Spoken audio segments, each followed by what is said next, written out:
It's YouTube Music. Download the app today and get a trial of Music Premium on us. Restrictions apply.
Alright, what's going on? So, guys, let me just post this in the live real quick.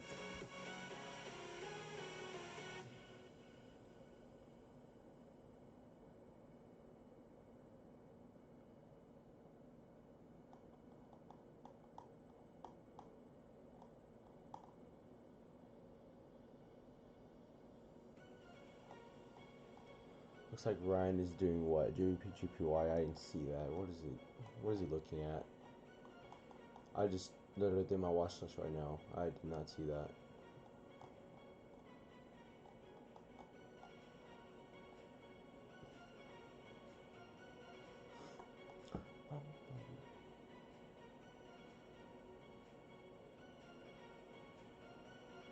D went off to 50.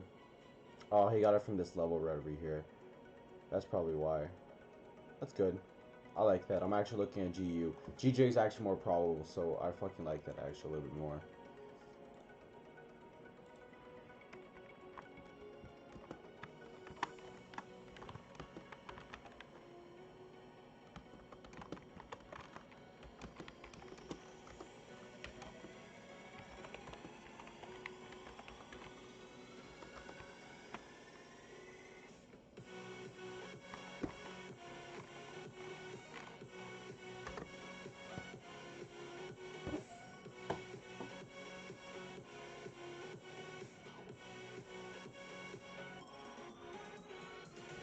So I'm currently looking at GU right now.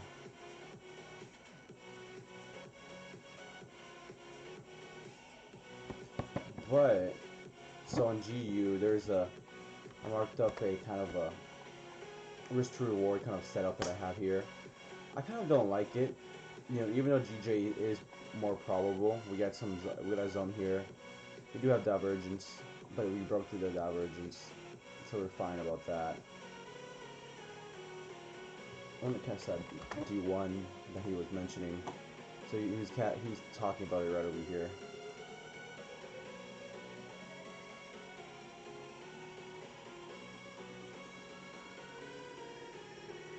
Makes like a higher low from right over here. That's what I was looking at in the morning. I didn't catch this though.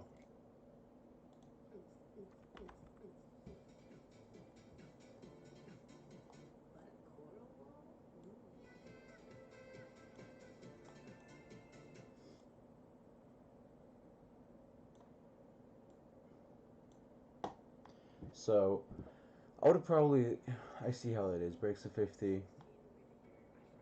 There's kind of divergence right over here, which is probably why it went all the way down to the 800 EMA, which makes it a valid D2. Alright, and then we break to 50 again, you know, creating a higher low. And it's trying to, I guess it's trying to come over this level from this last divergent area.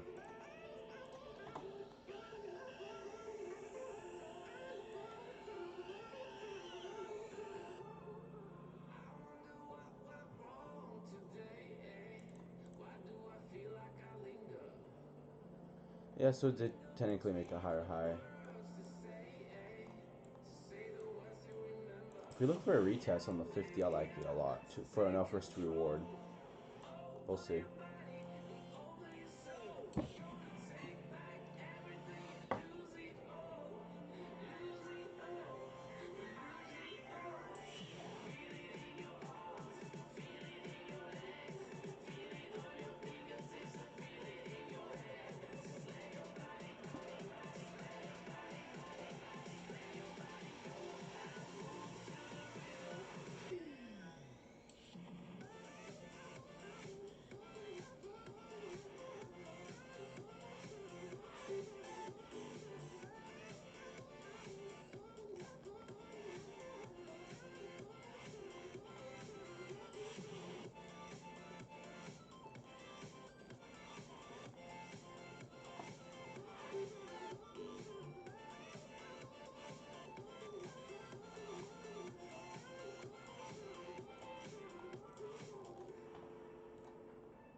Alright, breaks to 50. Let's see what we do here.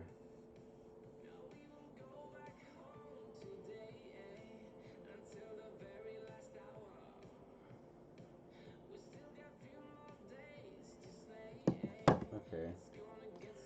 Also, so right now I'm looking at GBP, GPY, and GBP USD. I was looking at EuroCAD, but we're probably going to be on valid here.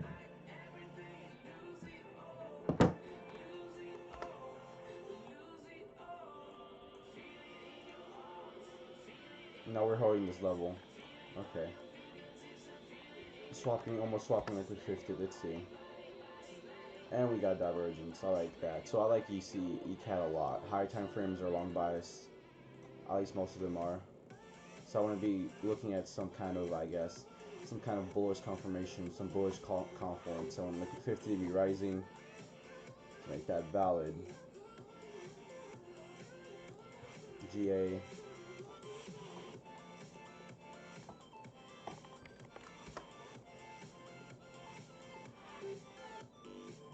Yeah, I mean, if someone wants to go for a D2 on that, I can see that. It's off, ADR 800 EMA. It's oversold a little bit, so I see that. But I personally wouldn't trade a D2 right now.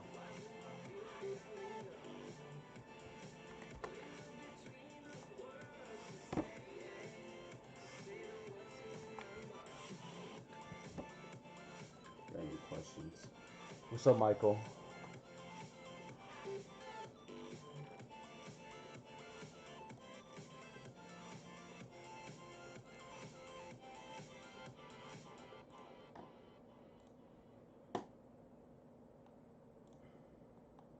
What's up, bro? Yo, bro, how's it going? Chilling, Just chilling. chilling. I'm not seeing much. Yeah, me too. Right now I'm looking at GJ, GU again, and EuroCAD. So EuroCAD, we just had some kind of bullish divergence. So I want some kind of momentum on that. Yeah, I was looking at EuroCAD too. Bullish divergence on I guess it is on the 1 minute. Yeah, it's pretty clear cut. Yeah. Oh, I just saw that message in Discord, so I was kind of looking at it. I'm looking at GJ and GU for D1s.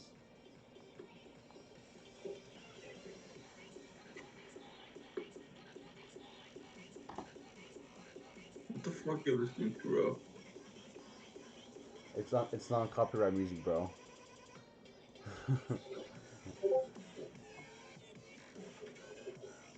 Fucking GA is looks like it's gonna reverse. Yeah, I saw that. It's possibly D2 on it. It's off a It's significant. only on the it's only on the 1 minute though, which is kind of preventing me from taking it. It's so overextended. Yeah, I definitely see It's off that. the RSI oversold mark on the 15 minutes. But I'm kind of thinking about taking it because it made lower low. But I don't know. And GA. Yeah, GA. I mean, I see it. There's for that overextended shit on the 1 minute. There's enough risk to reward toward the 800 EMA, so that That's usually on D2s. That's what I like to see. ADR, it's max ADR. Absolutely, it's overbought. Not oversold. I don't know if I said oversold, but it's overbought. Yeah, no, I think I did. My bad. Yeah, Um, I'm gonna put it on wait. on some very very small position. After it breaks through again, makes a does the almost late confirmation. I mean, it just broke to the 50. Now it looks like it's bouncing again. I would wait I for know it. after it breaks through, it makes an almost late confirmation. Okay. Yeah, no, not right now, but like after if it gives me an almost late signal, which I fucking love, with a lower high, then I'll do it. But until then, I don't know. I don't really like D2s off 1 minutes. It's just they're very finicky. I only like trading D2s whenever like it's a volatile. It's like trading volatile stuff. So who will just live stream? Okay, so I think I'm gonna get entering GJ on small as a D2 as a D1. I like there's enough risk to reward on that. Higher time frames are more of a bullish sentiment than anything else. So gonna enter right now.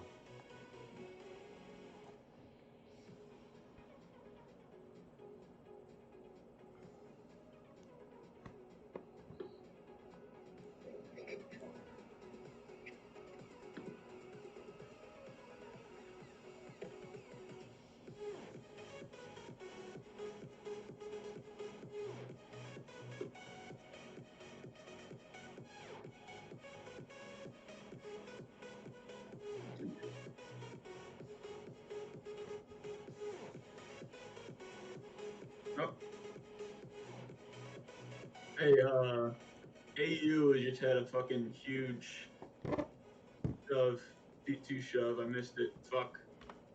Really? There it goes. Damn it. I had that shit flagged too. Mm-hmm. That's why I hate the fucking 1 minute, bro. You look at it, it's like whack-a-mole. You fucking look one way and it's gone. Look the next and it's fucking through the roof. Yeah. I took a long on GJ.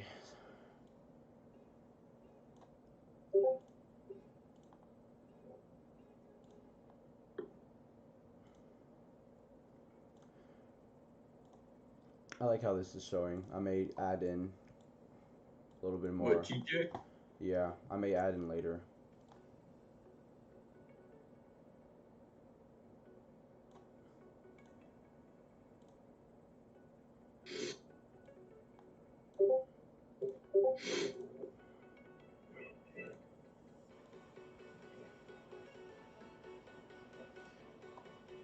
We're already half an hour.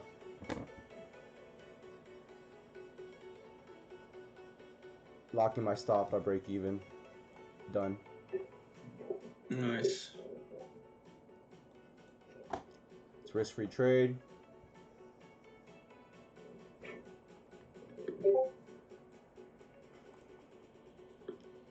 Gonna close half of 1R.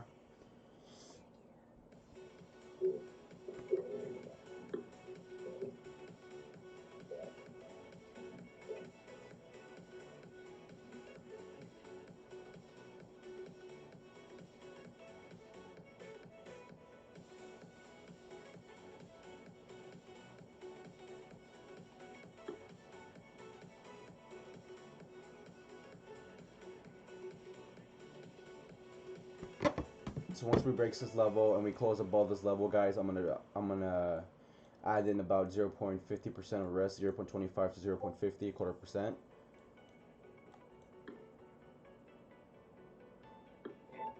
I like this momentum that we're showing right now. We're about to close half right now.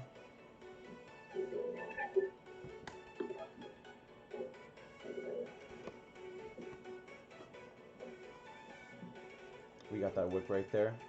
Interesting.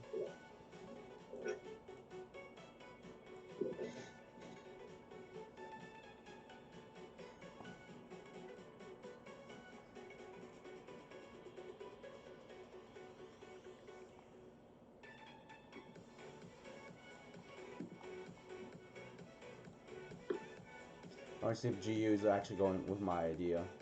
Yeah, it is. It's pulling up.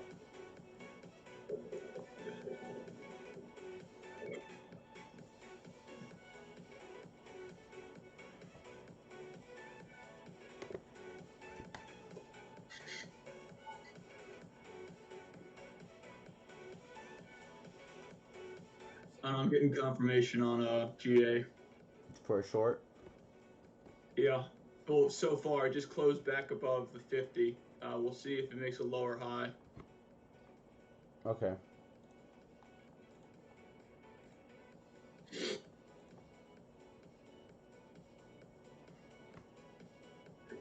Bum, bum, bum, bum, bum, bum. I closed a little bit, guys. Closed about 0.25%, then I just got stopped out, which is completely fine. I don't mind that.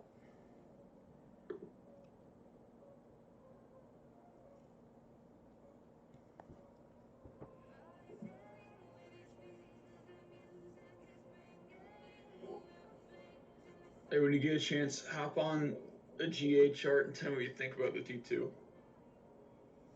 Yeah, give me a second. I'm trying to get that enough risk to reward on this. Yeah, no, I got you. I got you.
Enough structural base on that.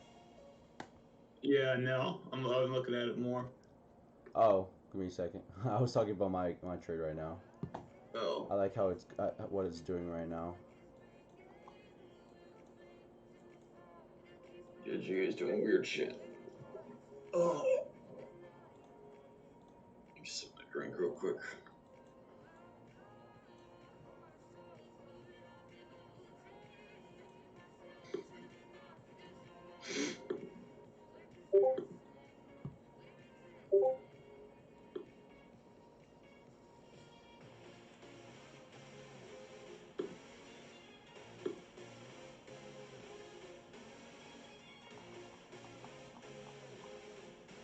Yeah, I think I'm gonna swing CAD JPY actually. Why is that? 1 second. You've got good price structure. The only thing I don't really like about it is that the liquid 50 could have a better slope to it, but it's in the buy zone for the last fucking week, 8 days, 9 days, or something like that. Really? So you're making higher highs and, well, not quite higher highs, but you're making lower or higher lows at least. And I've got good risk reward structure to the previous higher high, so. We're rejecting off the zone. 7 seconds, 3 seconds. Some more bullish confirmation. Nope, we rejected off that zone. So I'm not on Discord.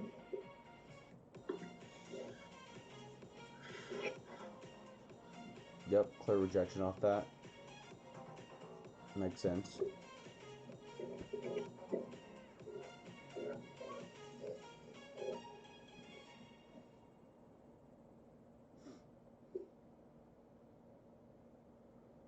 See if we hold some support. It's YouTube Music. Download the app today and get a trial of Music Premium on us. Restrictions apply.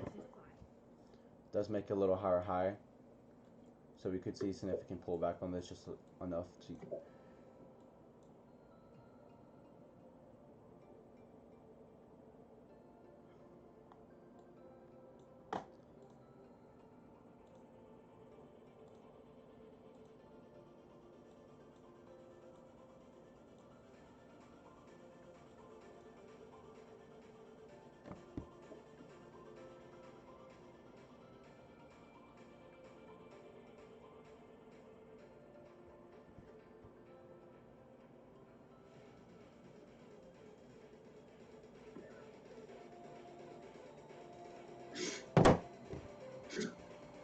100% for the day already. Nice job, bud. Thank you, bro. Appreciate it.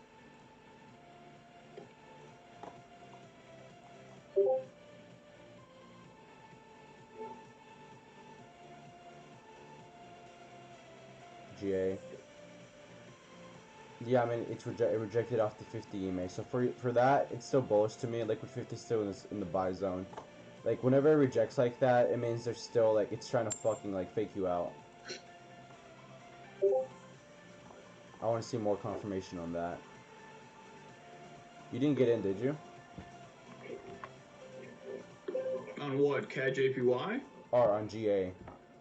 No, I didn't get in on GA. I haven't checked that out yet. No. If it breaks below the 50 again, I might. But like, yeah, I need to see. At least I like that lower high. But other than that, I'm not liking the fact that there's no. I'm not really seeing anything major in terms of EMA where that thing is bouncing off of. I mean, you've got some zone set. If you zoom out to the 1 hour, you've got some zone sets. Like a tiny one sets. No, it's not even there. Fuck. There's some sort of support and resistance located at that level that was set like 2nd of July. Like that's kind of like something fucking random. And also it made new highs. So I'm not entirely happy about the idea of shorting it, but who knows? So I'm gonna keep an eye on it. But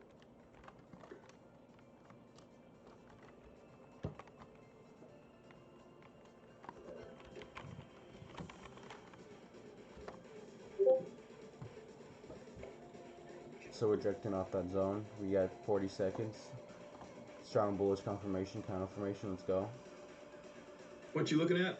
GJ. GJ.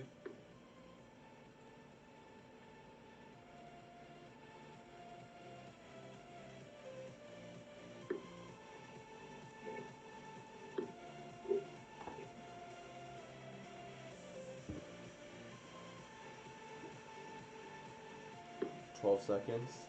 11 seconds. Ooh, let's go. Buyers coming in. We got 6 seconds. We close above the zone. Not yet. Alright, we rejected clearly off that.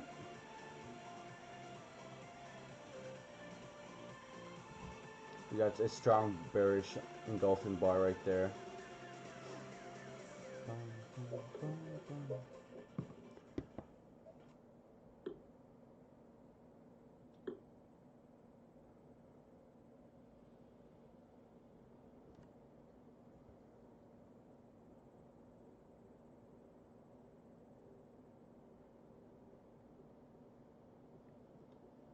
You said CAD GPY or CHF GPY?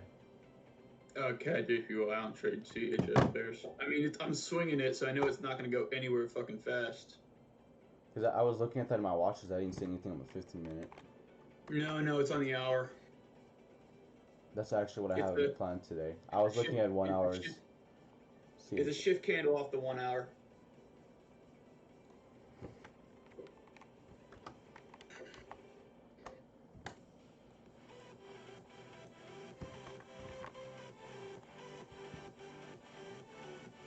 Shift candles are a little bit more accurate whenever you're trading the 1 hour.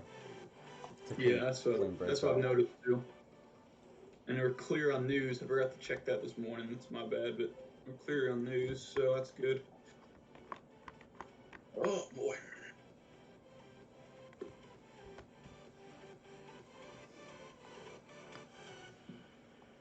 Typically, when you want to see a shift candle, I mean, it definitely looks like it's bullish. Don't get me wrong. Yeah. But closes below that. Yeah, the only thing I don't like about it is the fucking like a little bit of a pendant that we got going on with the high on 30th June and then the high on 6th July. It's not exactly a very clear-cut channel, but other than that, man, like it bounces, it rejects off the 800 multiple times all throughout June.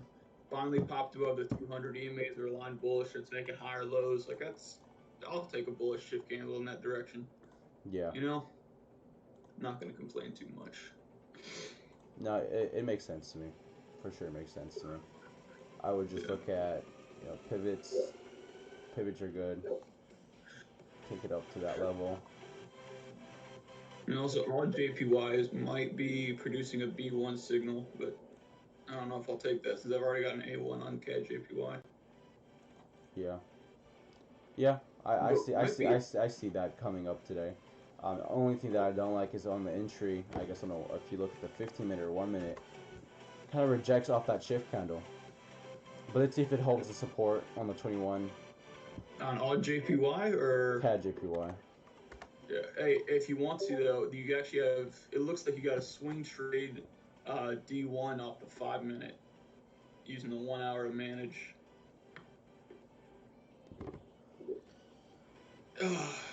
That could be very interesting.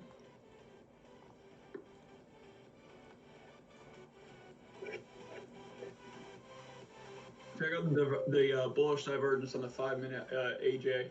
Mm-hmm. Well, give me 1 second. Yeah, I got you.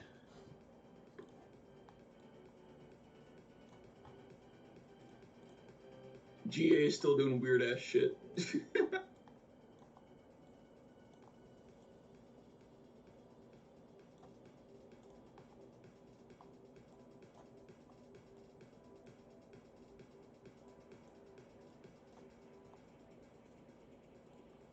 See, I was making higher highs, guys, here. That's something I like to see. It is a bit choppy, though. I'm not gonna lie.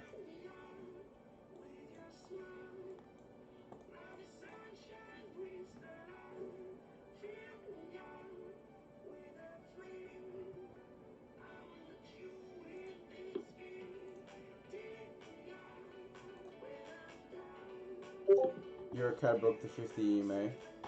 Yeah, I just noticed that. On what, the 1 hour? Yeah. No, on the 1 minute. It just broke for I guess you would call that a D1, yeah. Yeah, I like that. That is a really nice D1 setup.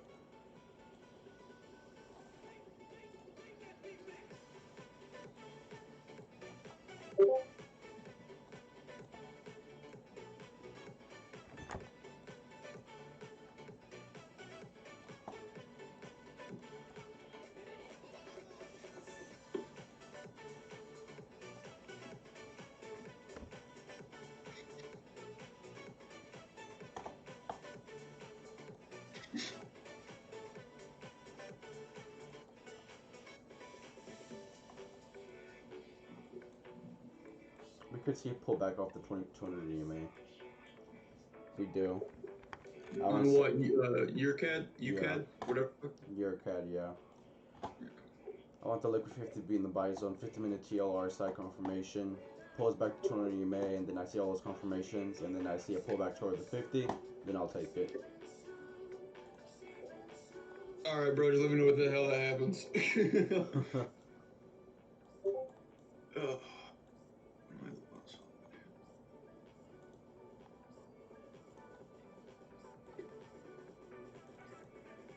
Still waiting on that 5 minute break. On what? D1 on JPY. GUP JPY? On AJ.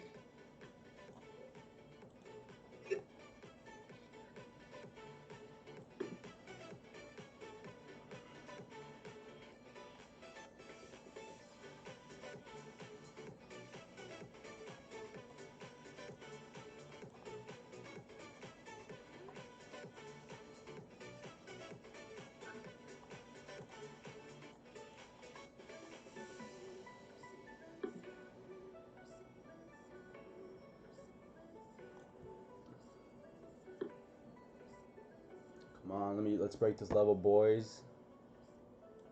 Let's break this fucking level. Buyers come in and fuck this level up. Here, bro. I'll throw my $2 at that level. Let me know.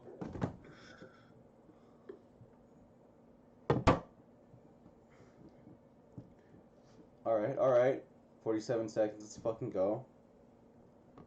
What are you looking at? GJ again? Yeah. Rejects that level, as I say. Yeah. I mean, at the head and shoulders right now, at least. Next 30 seconds.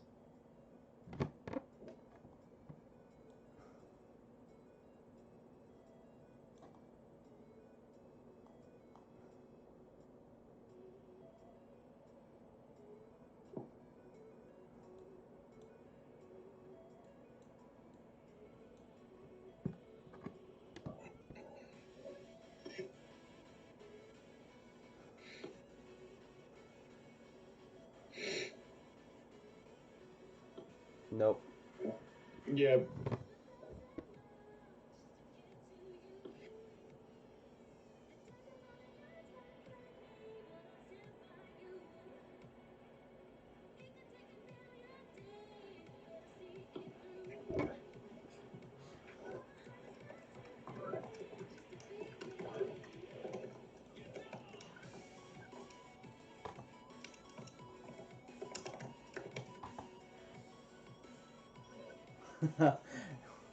No, they're fake jellyfishes.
Oh, I'm kicking myself for not catching that AU D2 idea.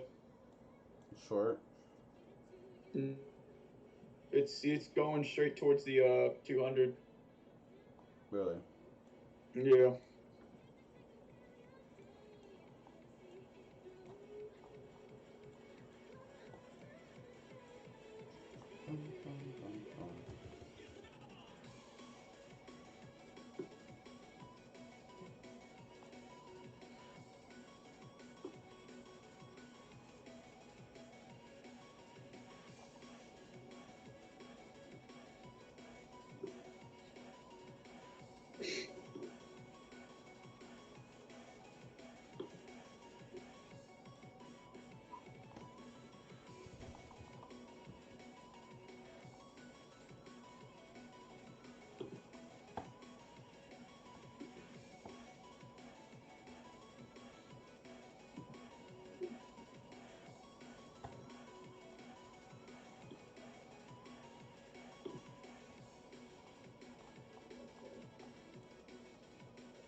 Someone explain to me what the hell just happened on GA. Yeah, it's rejecting off the zone. Bullish divergence zone. Yeah. We're just early. I'm still bullish on it. You're still bullish on GA? Or GA, or I thought you said GJ. No, GA just threw up a massive 1 minute bar for seemingly no reason, Yeah. and so we'll see where that goes.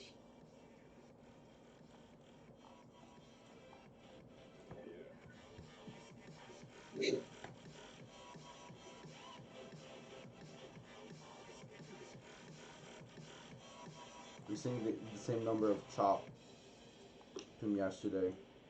Yeah. I just got out.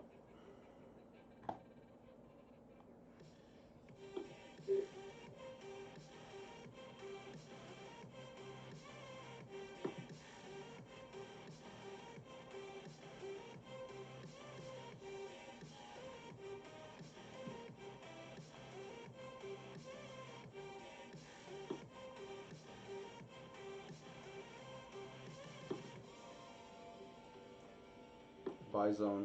Okay. Let's see.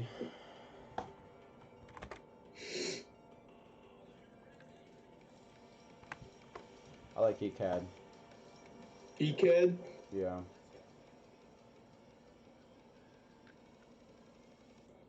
As a... I'm about to, if their momentum kicks back in, I'm about to quickly take it and lock my stop. You do you, bro. I don't know how the fuck you do that shit. Ugh. Spread is fucking enormous. I know. I'm gonna have to wait. Wait, what's your spread on ECAD? Like, fucking 20 pips. How, bro? Actually, like 18 pips, but still. I'm at like 2.5. Fucking prop firm. Oh, God. Doing that weird shit. They used to pay me.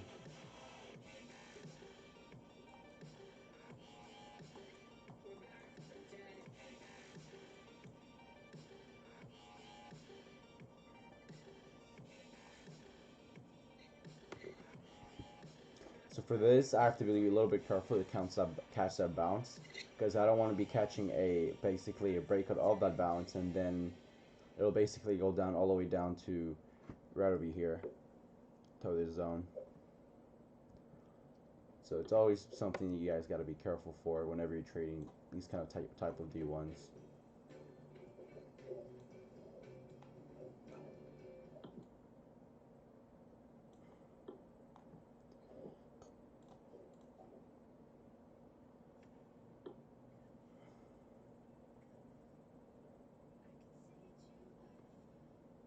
Yeah, I got out right over here, literally at break even.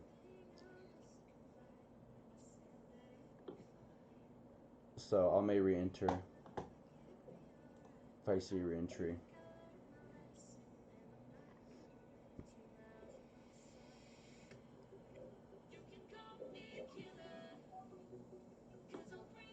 I'm not in EuroCAD yet. I don't know. I'm waiting for like an actual bounce. And this is why I didn't enter whenever I test the 50 EMA, because it literally can go all the way fucking down over here. Look at that. This is why you guys have to be fucking careful with entries. There's no you can't be early on entries. You can be late. Who gives a fuck? But you guys can be early. Like, you know, imagine it's just fucking like then stops you out instantly.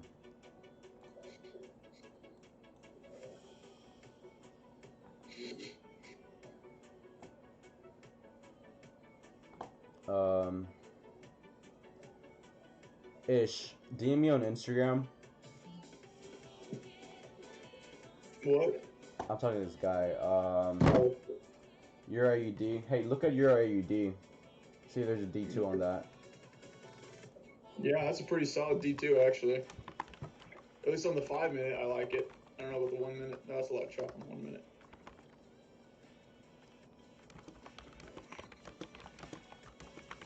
Honestly, that's more of a fucking like a swing trade D1 on EA. Mm-hmm. I don't trade Yeah. I really don't trade D2s unless it's something like really like significant. I mean, it's off the 200 hourly 200 hourly EMA, so that's pretty significant, man. No, for me, like, I literally don't fucking trade D2s unless it's something like fucking, like, Euro USD whenever I took that D2, something like that. Something off a really fucking big-ass level. Is Austin online? I haven't fucking seen him. I don't know. He said he was going to be yesterday, but we'll see if that actually happens. Trading, yeah. I'm about to wake this boy up. Give him a phone call. Yeah. Oh, Thursday, I think we're doing that interview. When? Oh, with Austin? Yeah. Nice, buddy. Yeah, dude, I'm psyched for it. So whenever we go to Fort Sill, we're doing a fucking rock march. More of a run since I turned in my rucksack already, which sucks. Oh, okay. That's fine. I know, dude. I wish I could take you out on a ruck march. Yeah, it would be fucking fun. Cause I fucking A ate, nice bro. I fucking, mile, up the legs. bro. I'm in big ass trouble because I'm trying to fucking lean out, and like yesterday, bro, like I've been on this diet where like fuck it. I literally ate like a extra large pizza from Domino's with like garlic parmesan with fucking like all kinds of fucking meat. Jesus. It's funny because I also ate a fucking large pizza from Domino's. Oh my god. But yeah, dude. Honestly, bro, just one little 12-mile ruck march will take care of all your calories. You'll burn 1,500 calories that day, and then you'll burn like another 2,000 trying to recover. Oh yeah, for real, bro. Like Jesus, God. On my rock march on what is it like Sunday? I lost 700 calories in less than an hour. Yeah. Now imagine that for 4 hours, and then you'll. I like that. I'm entering on EuroCAD. On your CAD? Go for it, bro. I like that pullback. That's enough risk reward for me.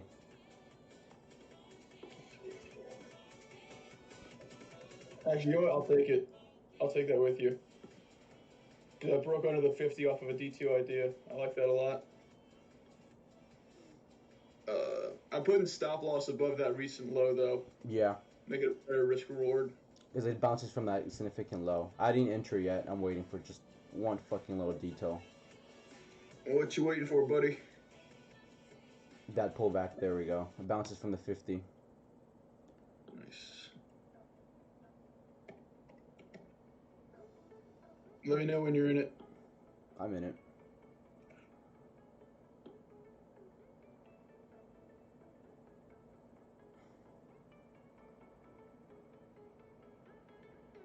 Alright, sweet.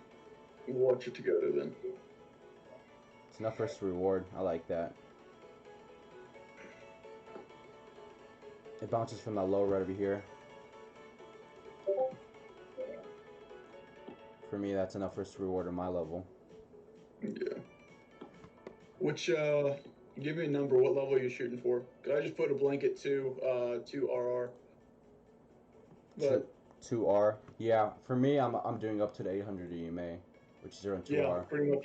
I'm just below that 800. Though I'm gonna lock it pretty much as soon as it gets in profit, because I don't like how it rejected off the 200 on the 1 minute. But we'll see. Yep. We shall see.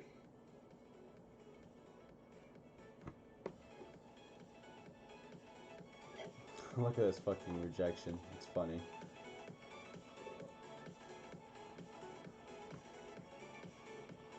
You know what's weird about TraderView and Alonda? I don't know if it's just me, but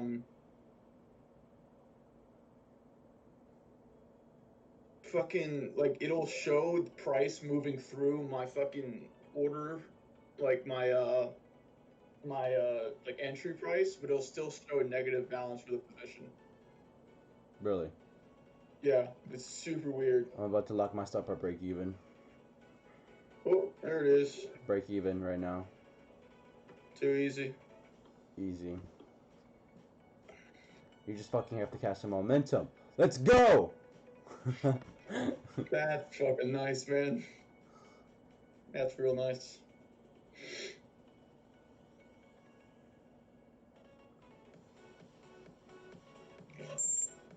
Oh, sorry. Rip. Just fucking, I hear that. I didn't get stopped out yet. You didn't get stopped out? Fuck you, it stopped me out.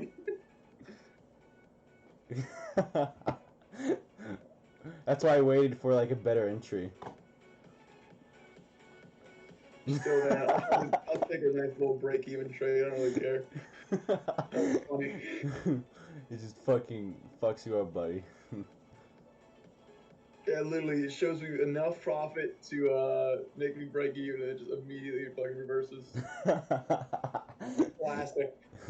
Classic market.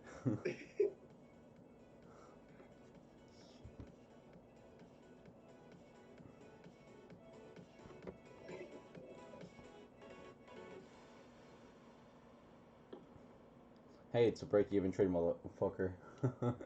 No money Yeah, lost. definitely Fucking worth. market literally could not fuck us up today with that trade.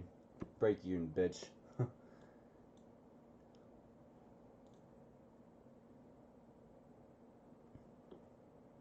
Yeah, GJ just freaking choppy. You fucking love GJ.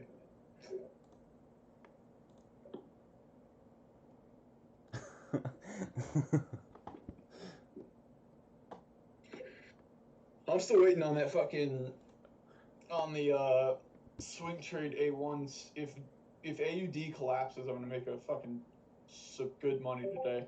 But we'll see.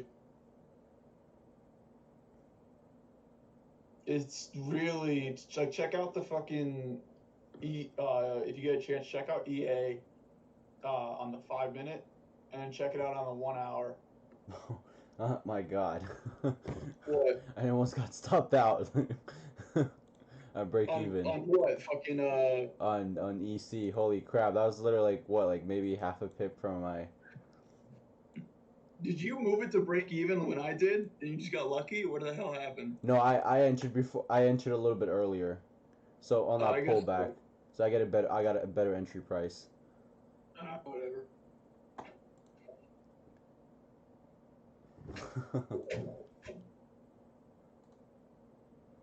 Oh my god. And this trade, what if the trade just fucking goes like 10R from here? Let's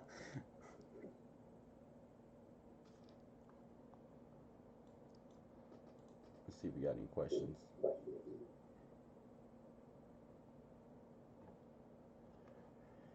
On Eurocad.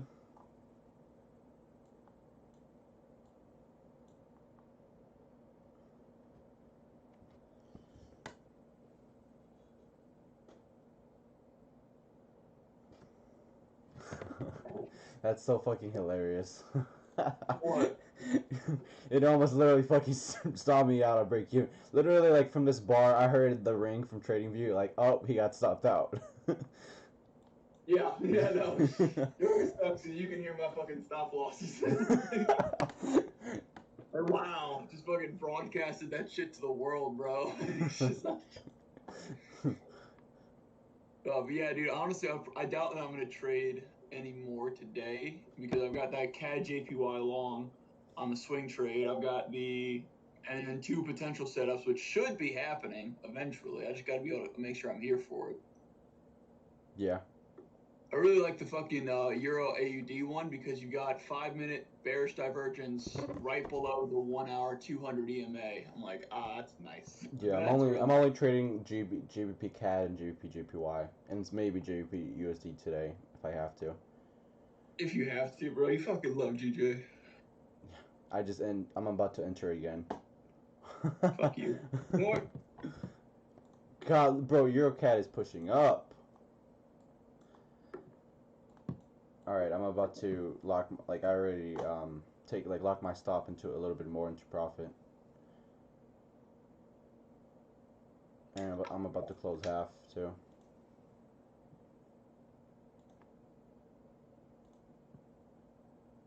Oop, not yet, not yet, not yet. Give me some momentum. Or not, just don't fucking. Oh my god, GJ just fucking. Bro, GJ just fucking. This is why I fucking love GJ. Look, bro, did you look at GJ? Just fucking. Yeah, I'm looking at it right now. Candles. Fucks you up. Looking at it right now. What are they talking about? So I really fucking mastered my re-entries. Yeah, I know you did. It's fucking awesome. It's fucking insanity. Fucking insanity. That's so fucking funny, bro. I was gonna re-enter and it just like fucking. I may re-enter if it bounces all the way here. If it doesn't, I'm fine. I'm fine for the day. My like 1/4%, and then I'm about to close another like what, like 50% on this trade on EuroCAD. So it'll take me up to. So you say 50%? How big is your fucking position? On what? EuroCAD? Oh no, you said close 50%. I thought you said like I'm gonna make 50%. I'm like, what are you talking about? Oh no. Out here smoking Oh, crack no. at 5 a.m. There's no way I would risk my account, like 50% of my account. Dun, dun, dun, dun. Sometimes I'm very tempted to just switch back to my demo account and start making yellow trades. Oh my god! Like, I just fucking got. I just got fucking stopped out of break even. That's a join the club, buddy. that's a flush. Because it almost hit 1R and then I just got stopped. Okay, it happens. That's a fucking flush. How the fuck did it hit 1R and you didn't fucking move that shit, my guy? I was waiting for it to hit 1R. Yeah, it's falling fast. Bum, bum, bum, bum, bum.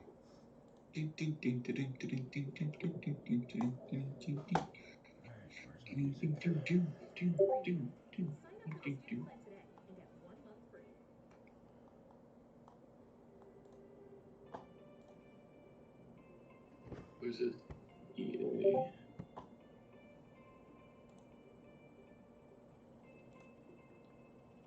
Yeah, EuroCAD. I may re-enter again on EuroCAD. EuroCAD? Yeah.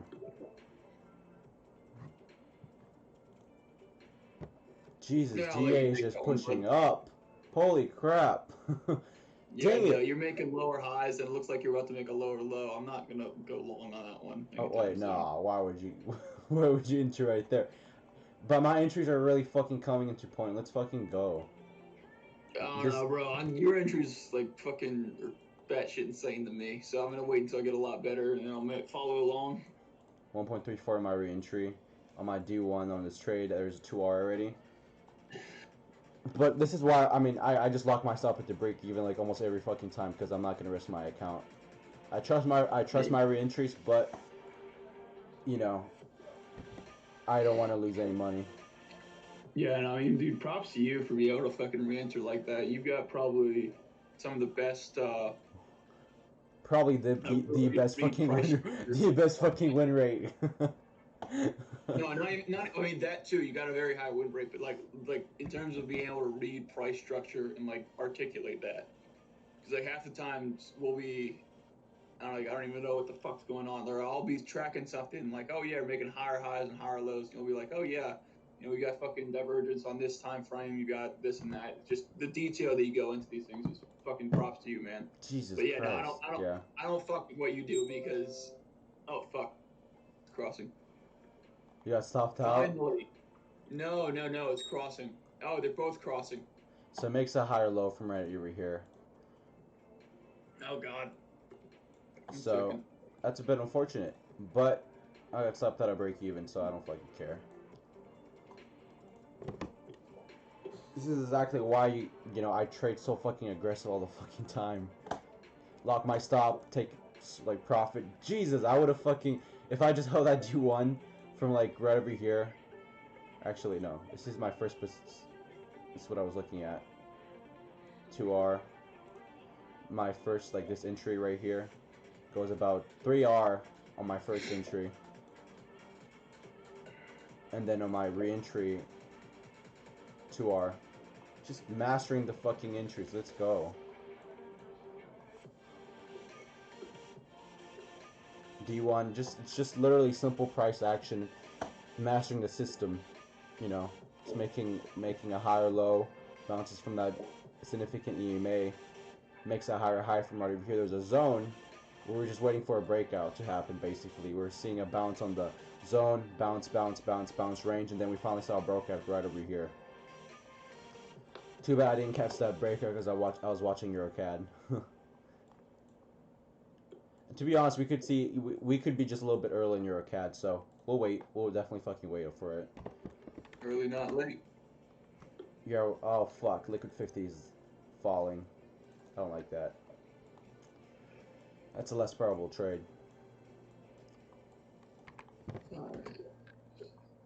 We'll see. Let's see what it fucking does. I want to see a pullback close above that zone, and then we close above that zone. Nah.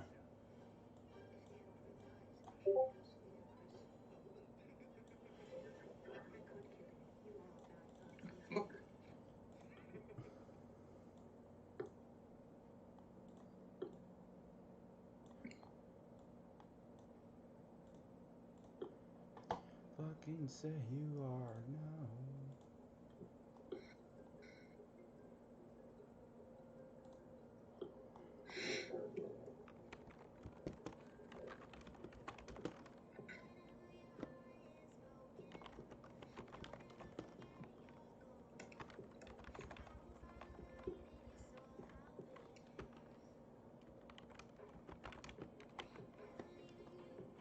See, from all my re-entries, like I didn't like none of them like were even close to getting like stop me out actually from like position size.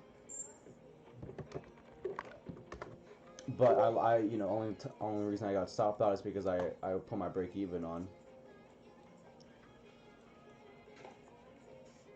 Okay, I see. Let's close above this zone. Let's go. Fucking EA is gonna be really nice once it fucking. Gotta re-add my alert.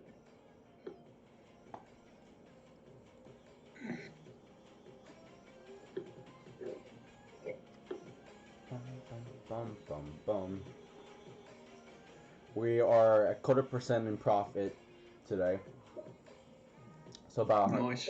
1 point like what like more than a half a wait what 1.50% on the week.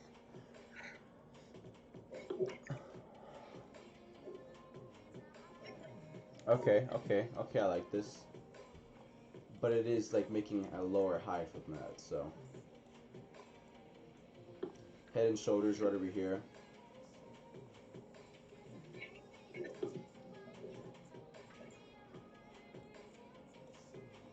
I want it to bounce from a significant level. I want to look at the 15 minute and see what it's doing. It bounces from the 200 EMA, so that's why something I like to see, for sure.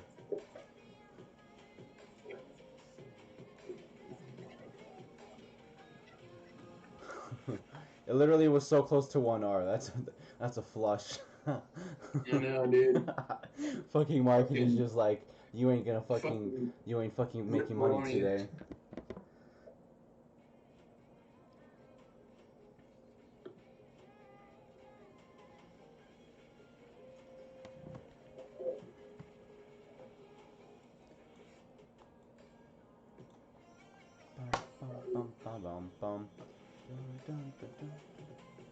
Alright. I fucking see that. What positions are you on right now? Long CAD JPY on the shift candle 1 hour, and then I'm actually long. I just got entered into AUD JPY for another swing trade. You're fucking trading a lot of AUDs. That's it's if the signal presents and the signal presents, the AUD JPY and has a very low small position. I'm betting like $5 on it. So it's even half my usual position. That's primarily because I want to save some margin available for Euro AUD when that breaks. So you said CAD JPY? I don't know why. Like it's not like I've got a bias towards AUD pairs. I really don't want to trade them, but if that's the signals that it presents, then that's the signals that it presents. So you said AUD JPY? Yeet. Check out the bullish divergence on the 5 minute. It just broke the 5 minute 50 EMA. It's got a nice large bearish pin bar. It's kind of fucking up my stuff right now, but like I said, I'm probably waiting for a re-entry. See if it rejects. Price had just gotten done rejecting off of the 21 EMA on a like bullish, and you got to see all those massive fucking pins in the 5 minute if you're looking at what I'm looking at. Mm-hmm. So, question is, fuck, should I re-enter on GJ? oh my god. I want my money. Market fucking owes me money. Money. Yeah, literally. You're making higher highs. It's retesting that zone a little bit. Mark my words, I'm literally gonna catch my 0.25% or 0.5% on EuroCAD or GJ today. Fucking, I don't care what it fucking takes. I will literally fucking. Market thinks it can fucking trick me today. Watch me. Oh my god, you can't go. I'll literally fucking lock myself You so gotta fucking go fast. with the flow. Bro, you don't know. I literally fucking make money on losers on our system. That's how fucking finessed I fucking finessed the market. Oh, bro, I completed that transaction. I've got like 20K in the account right now, which is fucking ridiculous. Oh my god. Don't fucking blow that shit. I'm betting $5, man. I'm still learning. I know. But instead of, you could accidentally press on TradingView $500 and $5. Oh, fucking rip. The crazy part is, even if I did that, if it was an A setup, it'd still be within my fucking rules. I just haven't fucking backtested it enough that I want to be able to do that, you know? What is it, like fucking, is that like 2% of your account? Yeah, something like that. Just over. That's no 2.5. 2.5, yeah. Fuck, we're so bad at math, bro. Fuck that. All I need to do is calculate RR, bro. That's all I need to do math for. Damn. Okay. So the reason why I didn't re-enter right over here, guys, is it's making lower highs, and that's something I just don't like trading. I don't like trading against structure. So, even though I want to trade EuroCAD, I'm not, sticking to my rules. On GJ, though, I think I'm going to enter on quick risk to reward setup. I hope everyone watching this know, like, trading our systems, like, just don't fucking follow my trades. Because Barrett fucking right over here knows not to follow my trades. I've gotten burnt a couple of times following his trades. Yeah, because, I mean, just like with everything else, it doesn't really matter what anyone else is doing. You gotta trade your own, you gotta plan your own trades, you gotta trade your own plan. So even if he's hopping in and out in the markets like every other minute, he's a fucking madman. That's his plan, and so he trades his plan, he plans his trades, and he trades his plan. And you gotta do the same thing.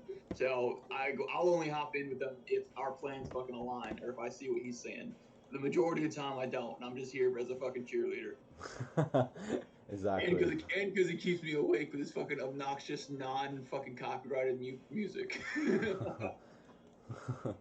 I like that. There's enough risk to reward up to that bullish divergence zone. You still looking at GJ? Yeah.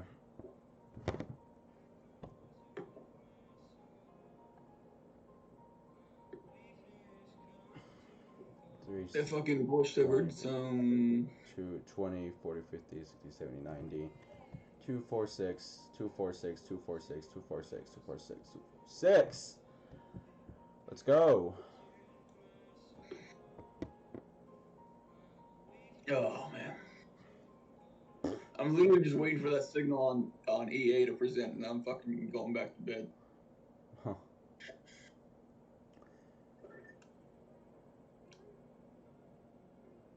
Bum, bum, bum, bum, bum. Dun, dun, dun, dun, dun, dun, dun, dun, dun, dun, dun, dun, dun, bum, bum,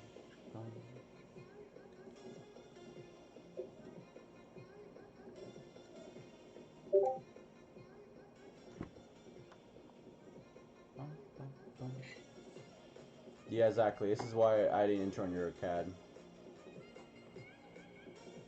Unless we finally break this structure over here, and we start making a higher low. I mean, a higher high.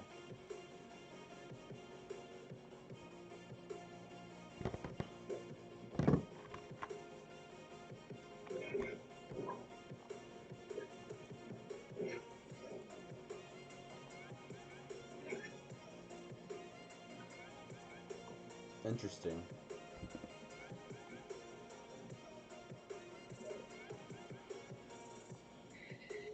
Breaking the structure, and then we're making a higher high from here.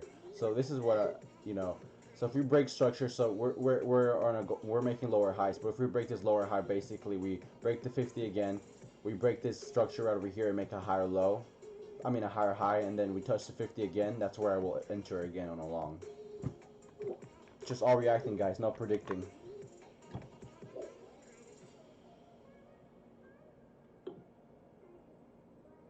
Bum, bum. Looks like DJ is pushing down. Bum.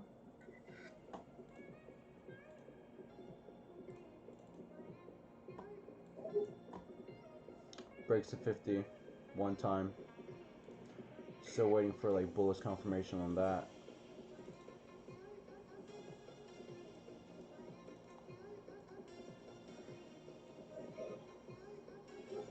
GA long after broke the 1 minute divergence. Is there a D1 on GA? GA. Yeah. I can see low of a D2 on GA. 1 second. It's not off of any sort of particular level that I'm seeing though. Really? Yeah, no, I'm not seeing. Like I see the bearish divergence on it clear as day. The problem is it's not off of any level that I like. And honestly, I'm already watching. All right, long. Is there a D1 going long?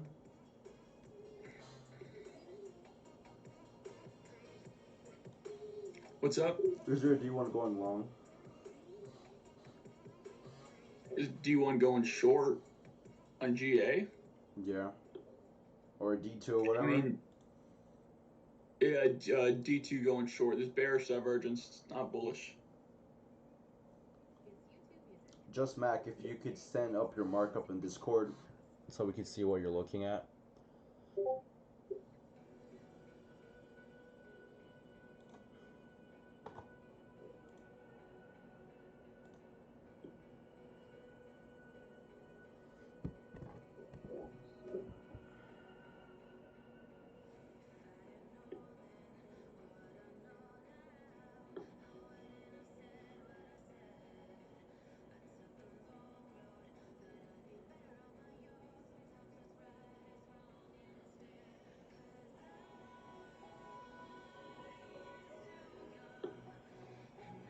Okay, I think I'm gonna... I didn't enter on GJ yet, but I think I'm gonna enter.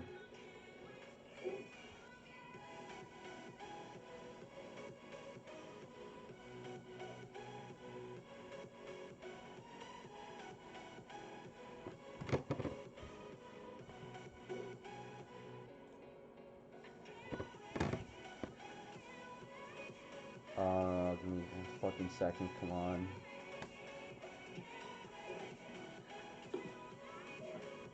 Pues rápido, rápido, vamos a querer... I entered.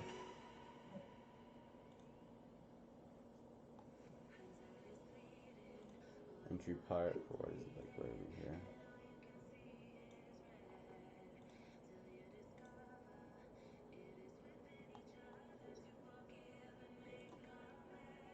Yep. I just hit break even right now on GJ again. Give me 1R, boys.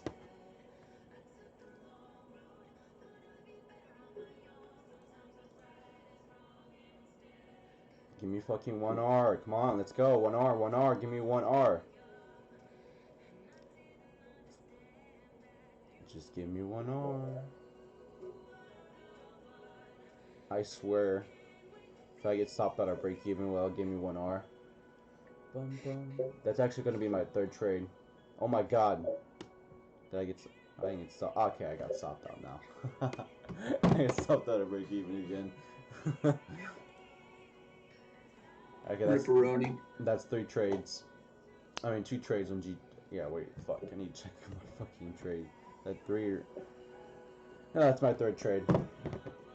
So, what my rules tell me is basically...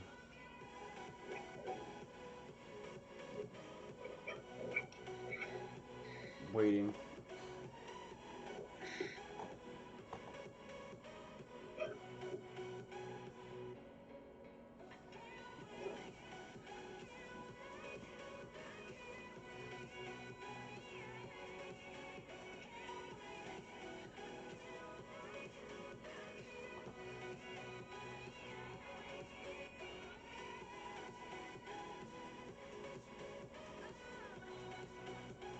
I mean, 1/4% isn't bad for the day. No, I'll take that. Like I got what 2 break-even trades, and then 1/4%. It's pretty good. Yeah. You know, no money fucking lost. Let's go. Market isn't fucking taking my hard-earned money. Not today. Not today.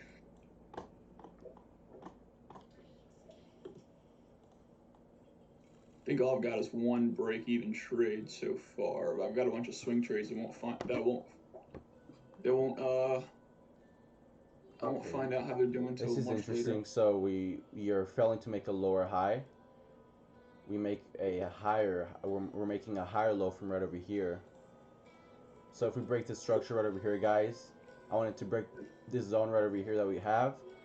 I wanted to break the trend line as if possible. Close above that, and then we retest the 50, and then I'll get in. But I think on GJ, I'm done for the day. Because for my rules, if I take more than 3 trades and I can feel like find like a clean, I guess, setup, then I'm out for the day. So on GJ, I love you, GJ, but I think we're gonna have to say goodbye trading today for you.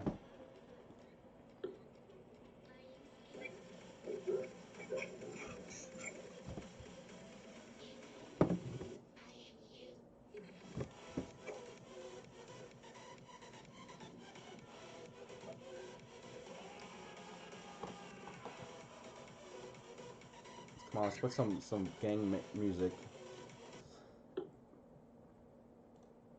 Put it on my SoundCloud, bro. No, it's because it can't be copyright music, or I'm gonna get like completely like flagged by the freaking copyrights people. I love the song. Stupid intellectual property and whatnot. Yeah, it's kind of stupid in my opinion. Like, can Oh, we not fucking play music and like lit out during a stream? Come on.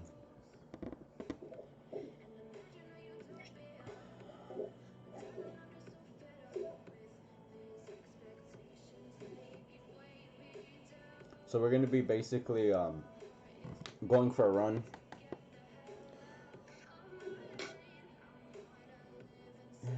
How much miles are we doing, bro? me Us. or us? Yeah. Next weekend? Yeah. I don't know, maybe 5. 5? Let's fucking do it. But I can't. Sure, I don't think I can 5. run for 5. You'll find a way. I'll find a way.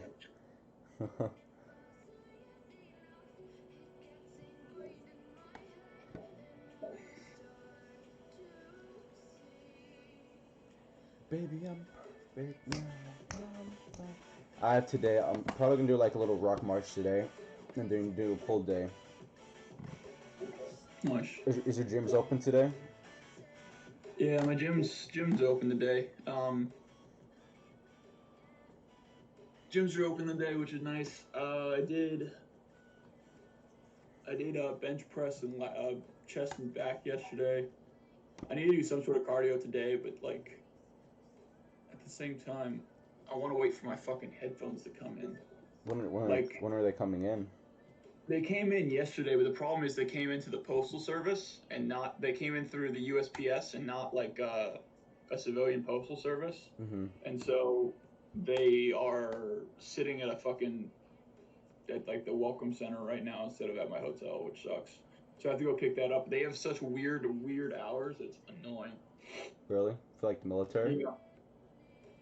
Military? No, they open up. They're like open from like 8 o'clock to like 12 o'clock, and then they shut down. I'm like, this is fucking irritating. Yeah, that sounds irritating. Yeah.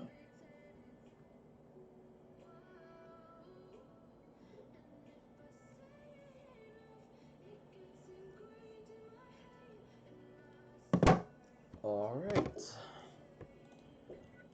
Gee, like, look at this. Even, like, I got stopped on my range tree right here, guys. I mastered that re-entry right there. Look at that. 1R if I just kept my re-entry.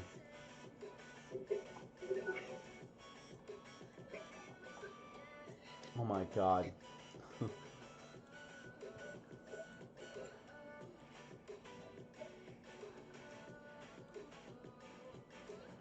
What is that? Almost 2R. 3R. 4R. 3R, 4R. Man. I took like freaking like so many re-entries on GJ and like took only a 1/4% unfortunately. But hey, my rules in place helps me protect my capital. It makes me profitable long term. That's what much important.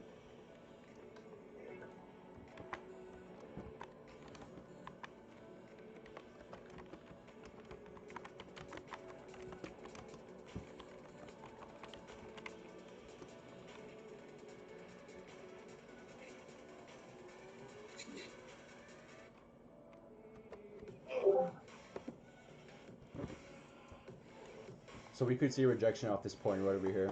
So something to be careful with.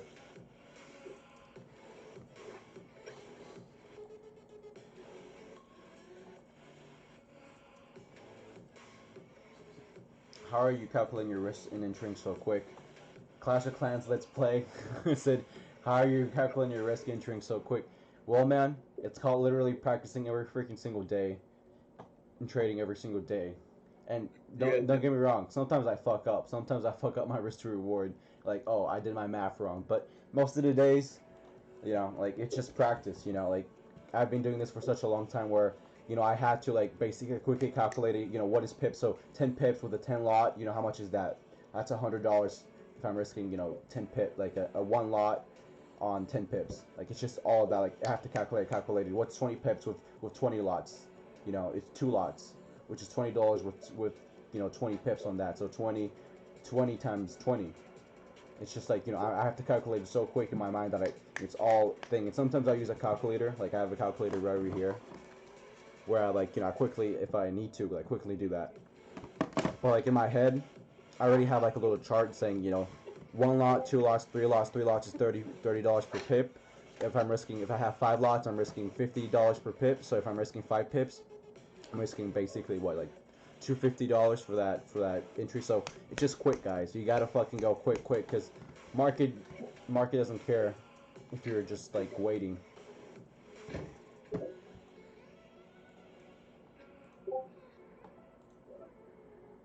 Up to R and GA. Do you take it short or long?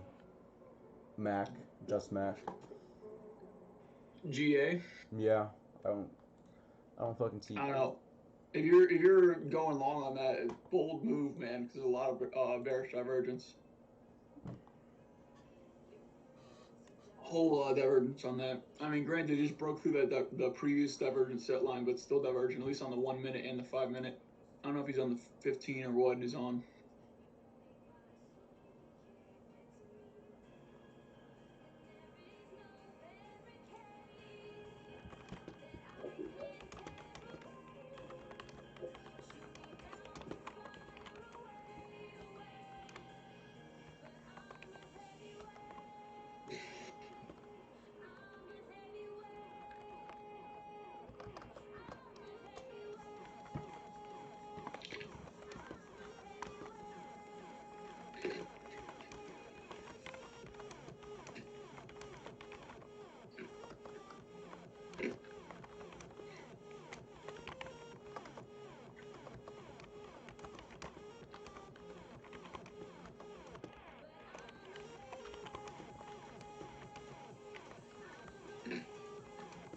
What are you eating?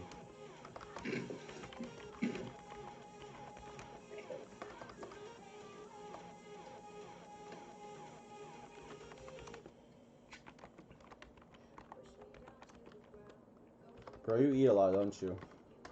Me? Yeah. I mean, no more than most people do. I feel like you eat like a shit ton. Like you're just basically in the middle of fucking night. You're like, Bro, I'm so fucking hungry. I'm gonna go eat some Popeyes or some shit. Yeah, during like meal times. There's also. Oh man, shit. I usually eat breakfast during trading hours, and then I go for a run later on. What time's it? 6. Yeah. I can wait around for this EA to drop for another hour, and then I gotta get going.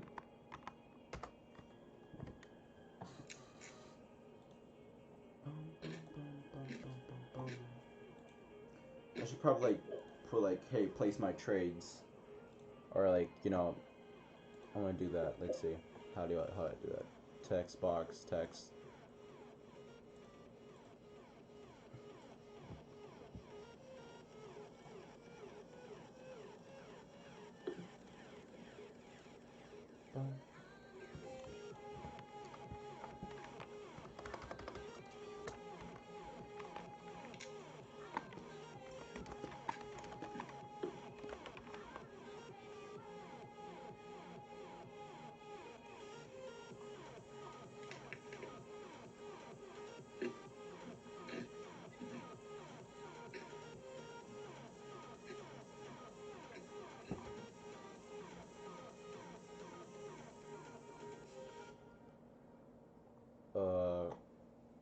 This must be annoying. It's YouTube Music. Download the app today and get a trial of Music Premium on us. Restrictions apply.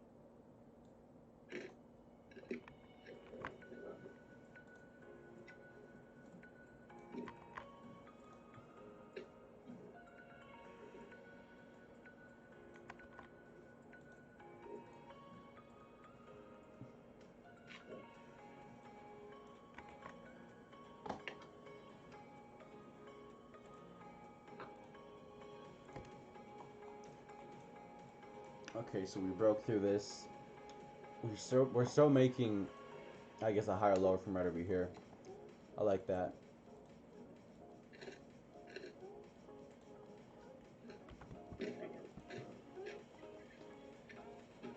Hey, do you want to film like an interview on Saturday or something? Sure. All I'm right. down. Bet. Because it'll be one of our last times we see each other, brother. You're gonna be I know. you're gonna be an Until you officer. come down to North Carolina with me. North Carolina. Well, not Florida. Yeah. Florida sounds better. Yeah. Well, you need to get the fuck out of Oklahoma. These goddamn tolls.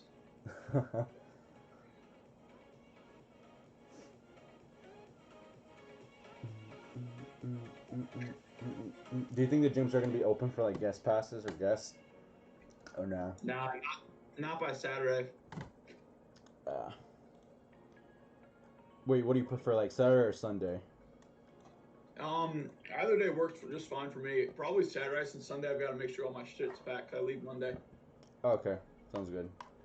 Friday, I have like a little date, so Adorable. that's horrible. What the fuck are you saying? That is horrible. How's that horrible? Adorable, like cute. Oh, I thought you fucking said horrible. I was like, what the fuck are you talking about, bro?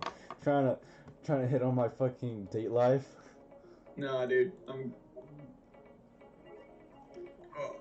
Okay, so we broke that structure. We're basically had like a little wedge. I wanted to close above that zone and trend line, and then retest on the 200 again. And then if we do like a little retest off the 21 or 8 EMA, then I'll enter again. Yeah, you're kind of just pushing up. So, like we said again, guys, we are mostly early on our entries. Not wrong.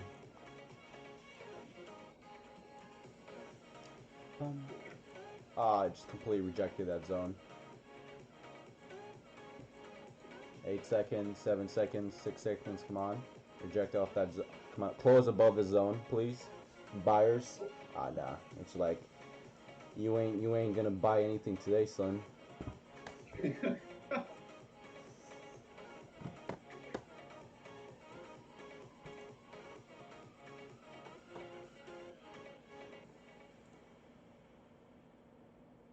Everybody has corona in Florida.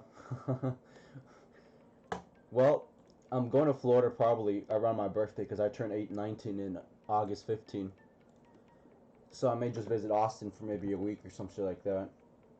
Go for it. Either like, so this is what I'm deciding. Either get a new car for my birthday or travel. That's like what I I'm. usually move and just say fuck it, just move down there. Well, I mean, eventually I will get a fucking new car. Like before October, I'm getting a new car. Oh shit! Bro, you didn't remind me. I gotta call my sergeant. Yeah, you gotta call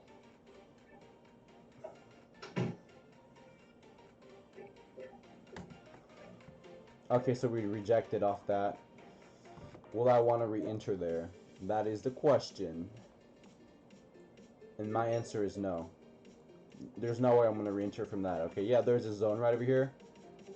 But like that's not a significant level. Like, come on. Not even this level. Like I wouldn't, that's a bit risky if I came off from here. So if it price came over here, rejected off this level, that would be a little bit like just hard. Like if it rejects off this level, bounces again, goes all the way here, rejects off the 50 EMA and then goes up, then I'll look to take it long. But if I don't catch that re-entry, hey, it's fine. It's completely fucking fine.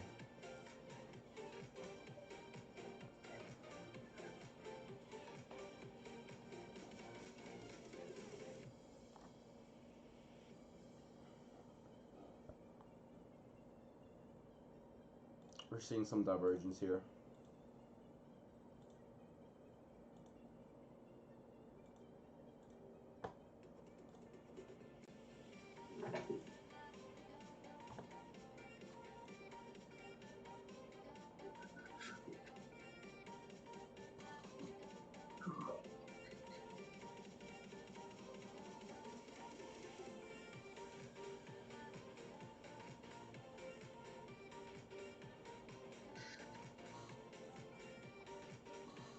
Yeah, you're a CAD just from that little entry. I guess like that little entry risk reward setup that I had right over here.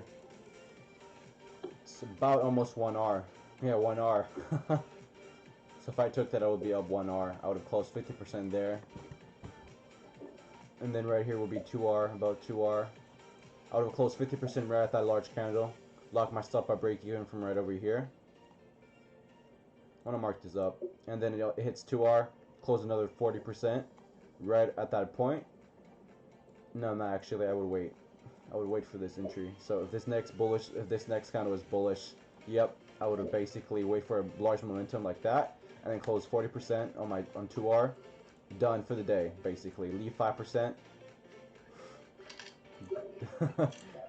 This is exactly what I would have done with my re-entry, on my re-entry on EuroCAD. 2.25R already. You just gotta be careful though.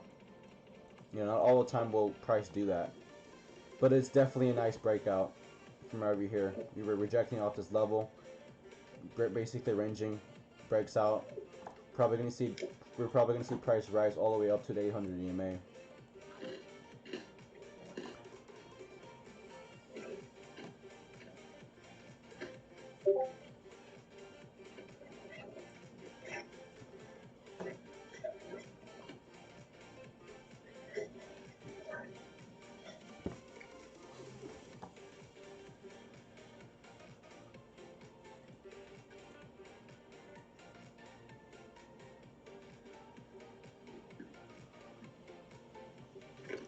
Austin basically ghosted everyone.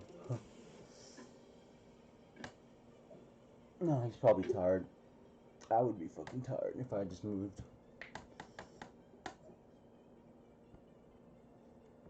How's your trades coming up, buddy? Mine? Yeah. Structure on AJ is holding. I'm still in the red, but it just made a higher low. It's putting on like an inverse head and shoulders position. So I'm not too concerned about that. I might re-enter since it's giving me the late entry type of deal. EA, I'm still waiting on it to come down. If it does come down, it should be a really nice trade because, like I said, it's off of that 200 EMA, which will be really nice to use as a short. CAD JPY. Are you still looking at AUD JPY? What's up? You're still looking at AUD JPY? I'm in it. Oh, you are? Yeah, it broke the 50. I'm in already. But it's about to break through the 50 again. I might take another, since I took a downside position the first time, since I didn't want to have my risk open too much. I might take another $5 position, but No, only take a 5 whenever it makes a higher high and then retest the 50 again. yeah, that's what I'm talking about. Like, if it makes it retests everything. But yeah, structure's gonna have to hold in there for me to do that. But right now, like I said, man, I'm waiting on EA to come down. If it does, which it should, but who knows? You gotta react, don't predict. So I'm just waiting on that to, if it presents for an entry, and then I'm done for the day. Because I besides the one swing trade that I took, which was break even with you on UCAD or GCAD, whatever the hell it was. Other than that, I haven't taken any day trades, any scalps. Yeah. It's a bit of a, I guess, more of a choppy day today. Definitely. Yeah, definitely. It's definitely a choppier day. Which we don't even have any news, so. No, we've got no news. Like Wednesday around the we don't world. have news. Thursday we don't have news. Only Friday we have news. Yeah. Man, that re-entry though. Fuck. 3R for my re-entry. What? For my re-entry.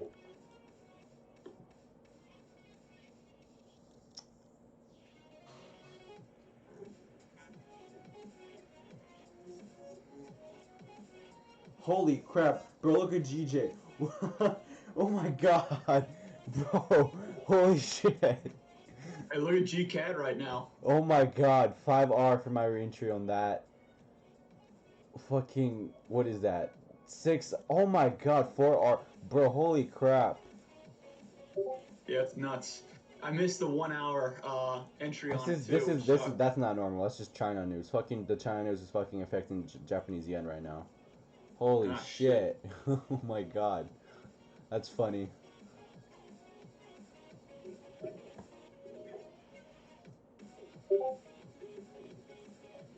So fucking funny.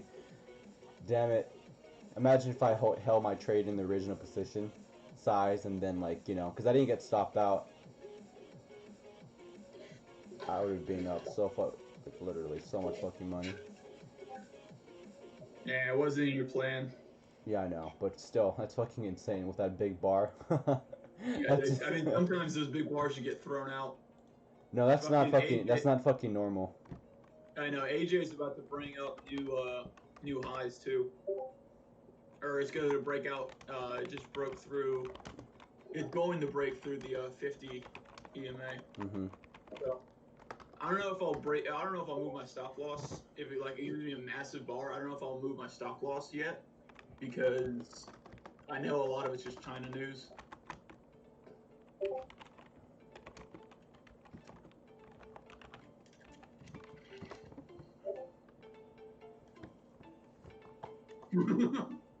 Fucking Ryan was in that part of that move.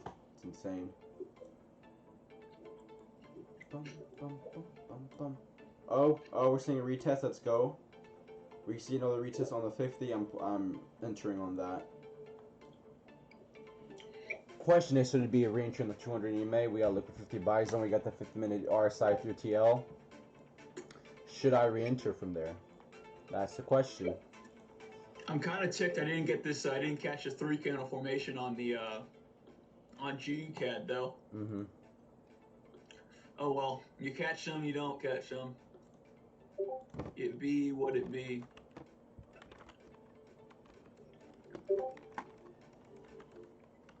Oh, that would have been perfect too. Just 2 R's right below the 800 EMA. Really?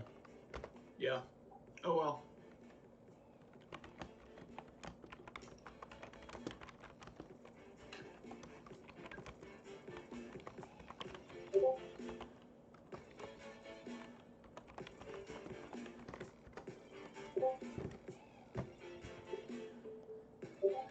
EA is finally moving downwards.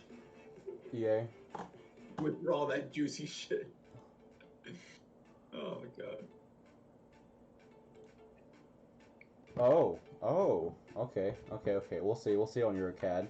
We may enter again. But we'll see.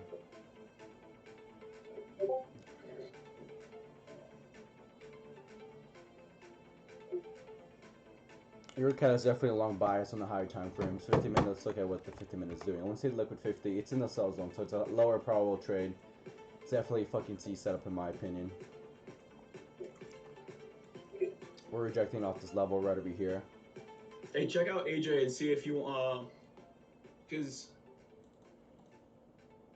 if it wasn't for all the fucking China news, I might take a double up on the position since it was a small position in the first place, but I don't think I will since it's all news.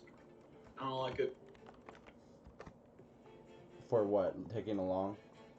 AJ long, yeah, off of a D1 managed on the entry on the 5 minute, managed on the 1 hour swing trade. Or swing trade on the 1 hour? Yeah. Yeah. I mean, to be honest, like, you know, that kind of volatility doesn't really affect the higher time frames. Yeah. So you're trying to take the long. It makes sense. I would just watch out for the 50 EMA.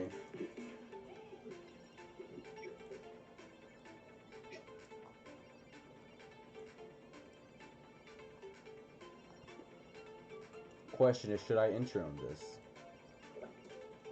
Bum bum bum bum bum bum bum. Target would be probably around here.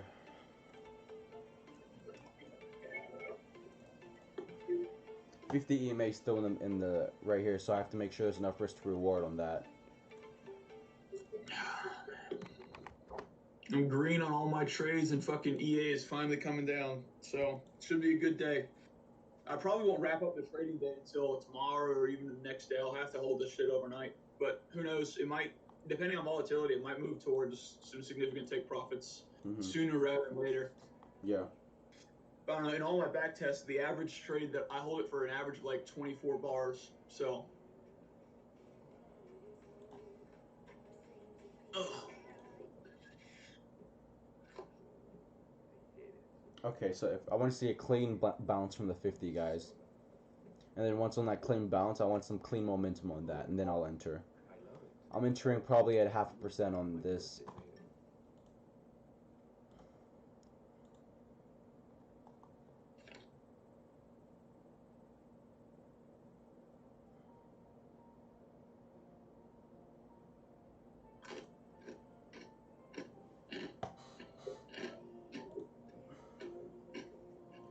Oh, he was long on the shift count on the 4 hour. Take a look at that on GA. What? Shift count on the 4 hour.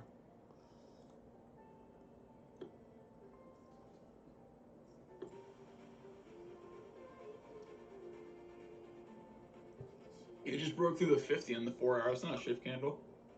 It's not? No, dude. It's it just all the EMAs are bearish. It just broke through the 50 long, so it's not necessarily a 4 hour. Though it could be a good eventual D1 prospect, but it just made new RSI highs, so divergence just got reset. So that's probably not a good thing to short it right now. No, take it long. He was taking it long. Oh, taking it long? Yeah. On the 4 hour? Yeah, oh, fuck. Yeah, that's what I meant. Let me check it out. 4 hour. On GA. Yeah. GDP AUD. I'm not seeing any sort of entries under our systems. Maybe he's trading something else. You can kind of see like I mean, yeah, I mean, the 8 to 21 cross for sure. But that's look how big that candle is, bro. Like that for me, like yeah, that's a big ass candle. Granted, you've got bullish divergence on the bottom. Yeah. That goes back an entire month. So I don't know how valid that divergence is. I mean, if it's valid. Yeah, literally, I have it too in my screen already set. That bullshit. It's really fucking clean though. I like that. Yeah, so, no, it's very clean. And I like how much the risk reward is, especially because it just made a higher low. So that's good for whoever's on. So I try to stay away personally from D2 4-hour trades because they just take forever to fucking go through. You know, it's absolute misery waiting on that shit. So if he's got more patience than I do, more power to him. But it could be a really, really nice trade, especially if it goes up to the full reset at the 800. Oh yeah. Yeah, I mean, it's not an actual like trading like our system, but you could use it as risk to reward and definitely take it up. Like it makes fucking sense to me. Yeah. Because like you have bullish divergence literally since fucking the May, June. Yeah, almost May. You know, we got upwards price action on that. And then you could take it all the way up to the 200 EMA, which there's enough risk reward. There's 3R. Almost 4R to that. So I see Nice, that. nice. I see that. I like that a lot. It makes sense to me. Only thing is, you know, I wouldn't have entered. It's a bit risky to enter right over here whenever it's max ADR, in my opinion. Yeah, like when I use the 4 hours mainly to either get confirmation of direction or like I'll trade 4 hours if it's like under the A1 entries or maybe like a D1. Fuck, I missed that re-entry. What? I missed that re-entry on EuroCAD. Sucks. Bum, bum.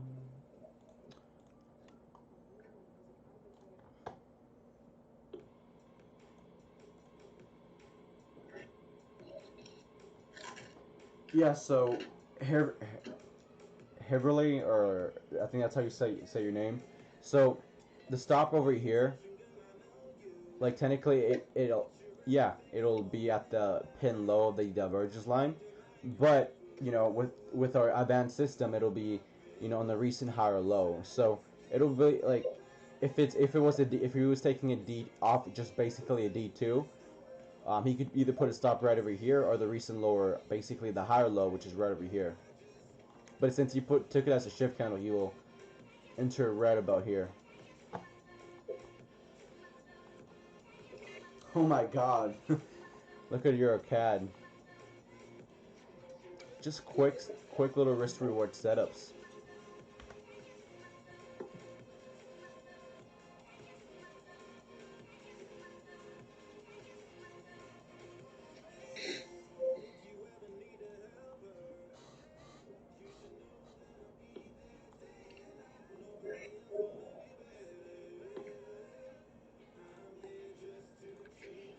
Oh.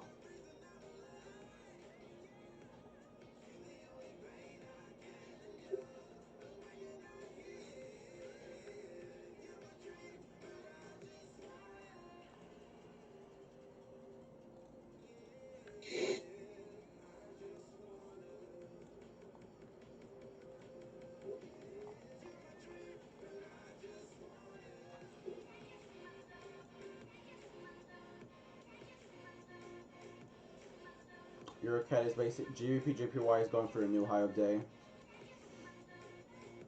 We could see a breakout all the way up to the high of ADR.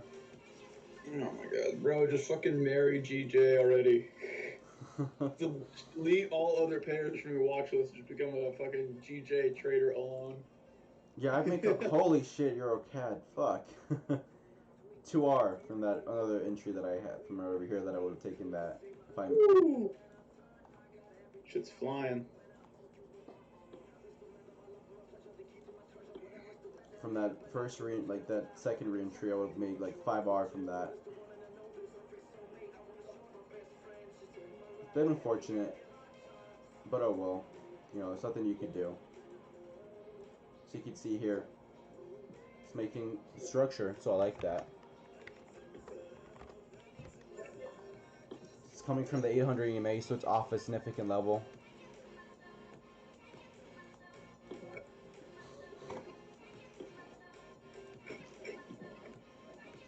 You see what EuroCAD does. GJ still pushing up.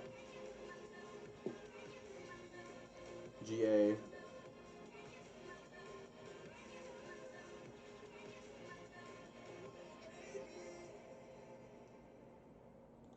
WPUSD is pushing up again. Let's see how it reacts on the 4-hour EMA.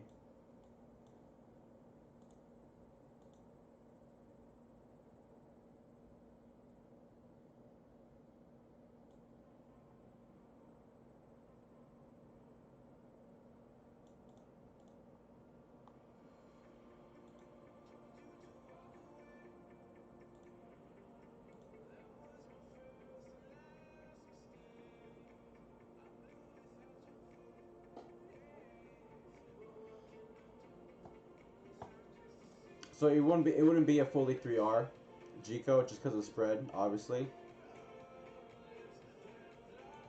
You're on EuroCAD.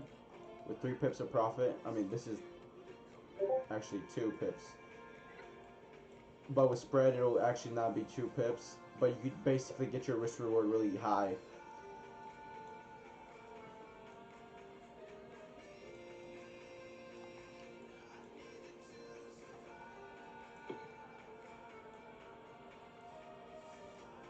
$3 on that, $5 on that.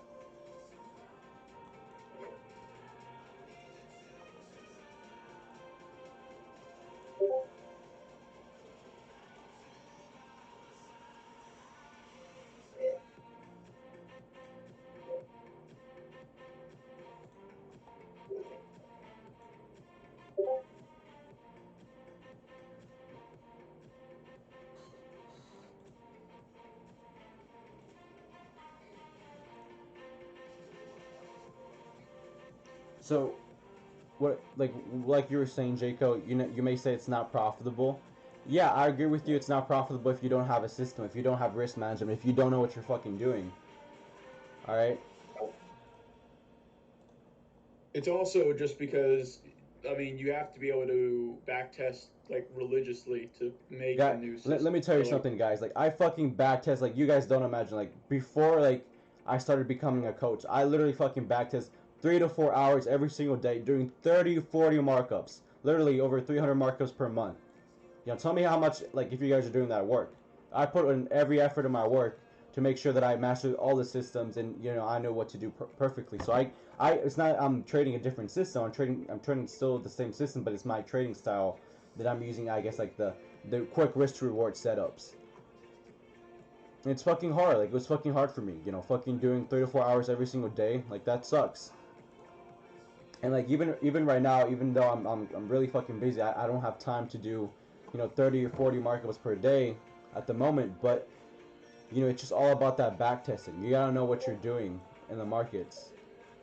You gotta know what kind of pairs react better with your system. For me, I trade GJ pretty good, GN, GU, EU, UJ. Like, that's literally all the pairs that I trade that I'm mostly like really profitable at.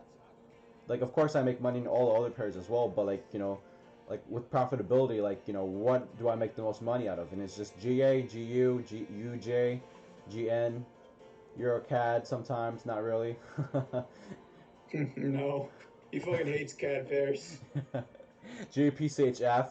I remember taking that 18R shift candle back in May, or not? Yeah, I think April or May. That was insane.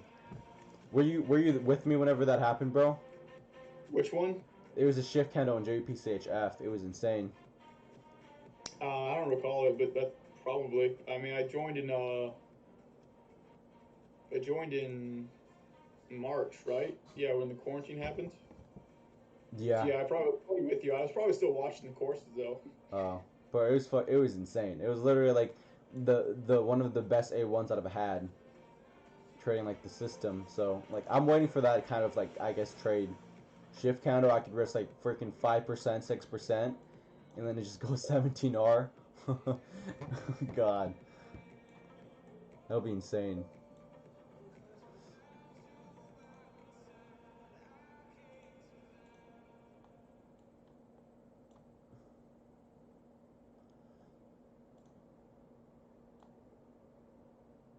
$4 on that. $8. Just look at that, guys. Just trading structure. Like, structure is so important whenever you're trading the D1. You gotta identify the structure of this. It's making a higher low, bounces again from the 50, making another higher low, and just basically breaks out again and just goes all the way out. It's insane. You gotta really know, like, how to trade structure really well, especially on the A1s. A1s are, it may not seem that important, but especially whenever you're trading the A1s, and then you're switching over to the 1 minute, you gotta manage basically both kind of time frames to see if there's any slowing down on that pair or that trade.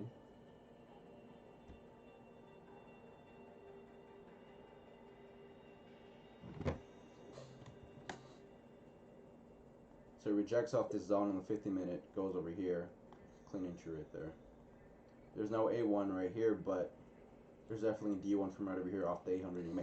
It's off a significant level too, so That's why I like this a lot because it's off the significant level. But it's, again, it's a swapping liquid 50. So usually on a swapping liquid 50, we're gonna see a pullback. And for me, this is why we saw this. This is why we got stopped out.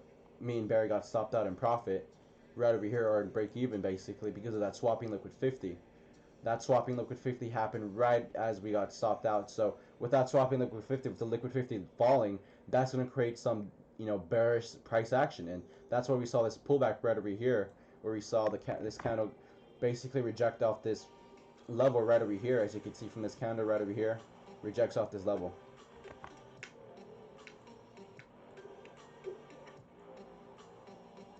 Right over here, rejects off that level, bounces up again.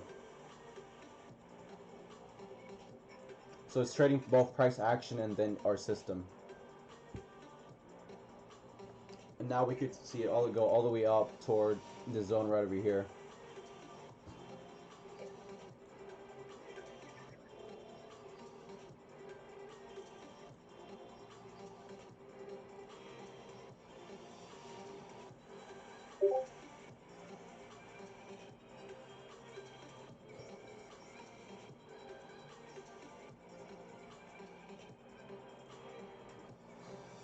He is giving me fucking blue balls. Fucking hate waiting for this stuff. Blue balls, bro. I swear, bro. I swear. Is it dropping, or is it just basically like playing with you?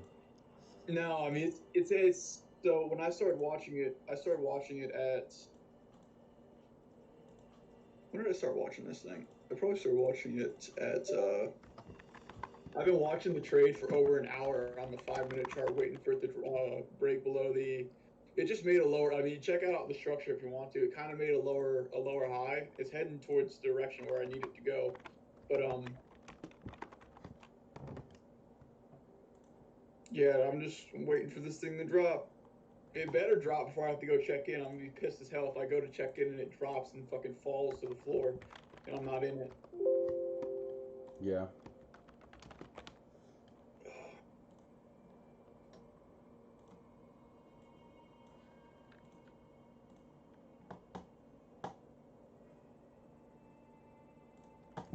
Again, with trading the D1s, you're gonna be a little bit early sometimes, but most of the time not wrong about it. And this is what happened with this. We were just early. Me and Bear were just early. Eventually, rose all the way up.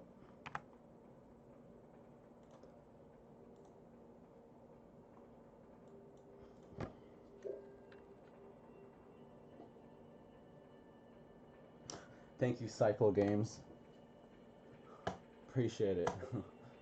Did you subscribe to your OnlyFans? No, this guy named Rico says, how can you have 2R with 3 pips of profit? This is just a joke.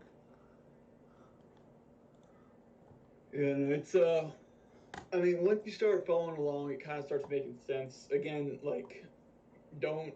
It's like one of those do not try this at home situations. Like. Oh yeah, I mean, if the average beginner trader tries to do what I do, I guarantee they're gonna fail, really hard. Yeah, because like when I was first starting, I started trying to do what Jace was trying to do, and I was like, yeah, this sucks. Like I don't know what the hell's going on. Oh.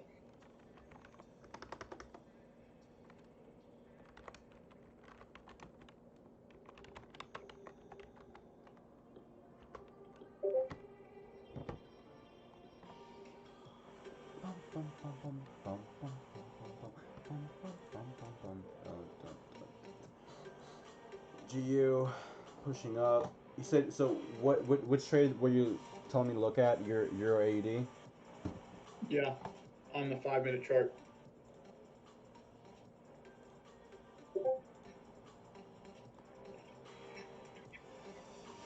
Yeah, I would just wait probably until it hits high of ADR, because that will be even a more significant level to take it off.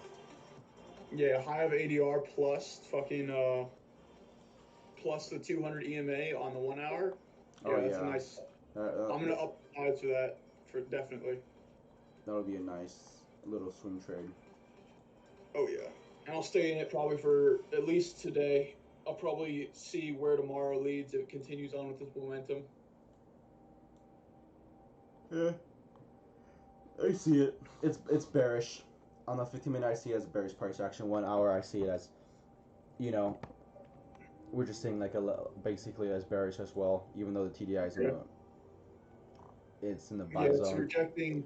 4 hour must be bearish. Yeah, 4 hours bearish. Yeah, One no, daily on the is 4 hours bearish. bearish, it's Yeah. rejecting off the 50 EMA. On the 1 hour, it's rejecting off the 200. On the 5 minute, it's rejecting off of ADR. Like, I'm just waiting for it to fall, man. Just waiting for it to fall. Yeah, I like that. I like this idea. Yeah, man, it's definitely. This is honestly, man. This is definitely like. I'd say this is like an A setup for me. A setup. D2s, there's you no were, such like, rating in it- D2s. There's no such thing as a setup, buddy. No, not as not a D2. It's a D1 because you're going in trend on the on the larger 15-minute, time it will be counting as a D2 technically.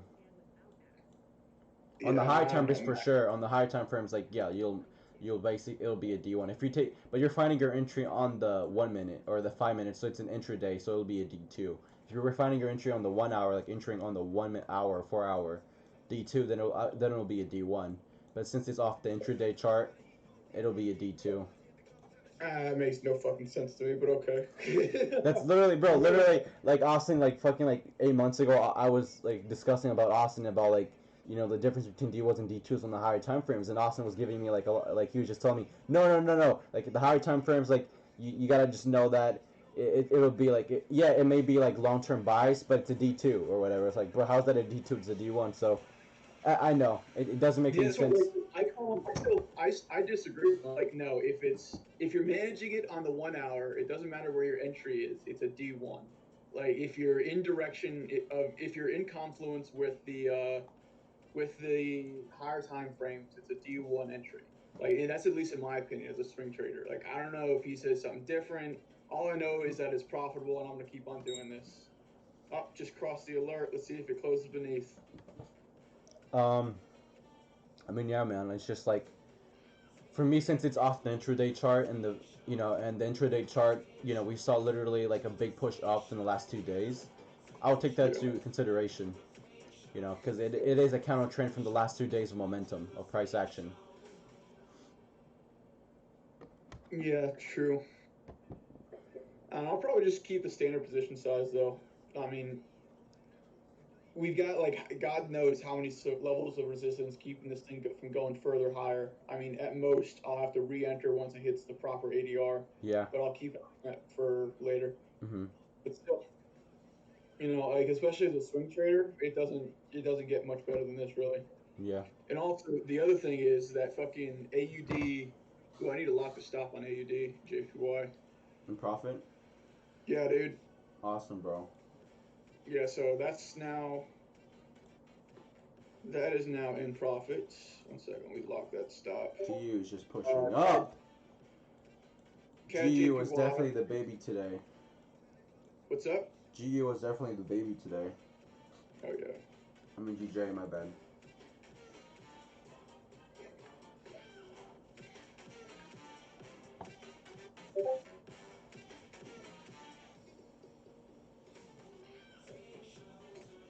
Actually, I'm gonna hold off on locking this profit. I'm gonna take some of the risk off the table, but I'm not gonna lock profit just yet because it is kind of a volatile market, and I still believe bias. So I want to give this thing a little bit of room to run. But I just cut my risk in half, which is nice. Yay, Austin's on finally. Crap. Hey, there he is. There's a little. The fucking red name tape. Yes, sir. And CAD JPY is sitting around my entry price, but it's a CAD pair, so I'm not really shocked by that. But yeah, man, I'm gonna put on this trade. Do I have time to go for a run? Not really. Actually, yeah, I kind of do. I don't know. Yeah, I'm gonna do a quick Instagram story.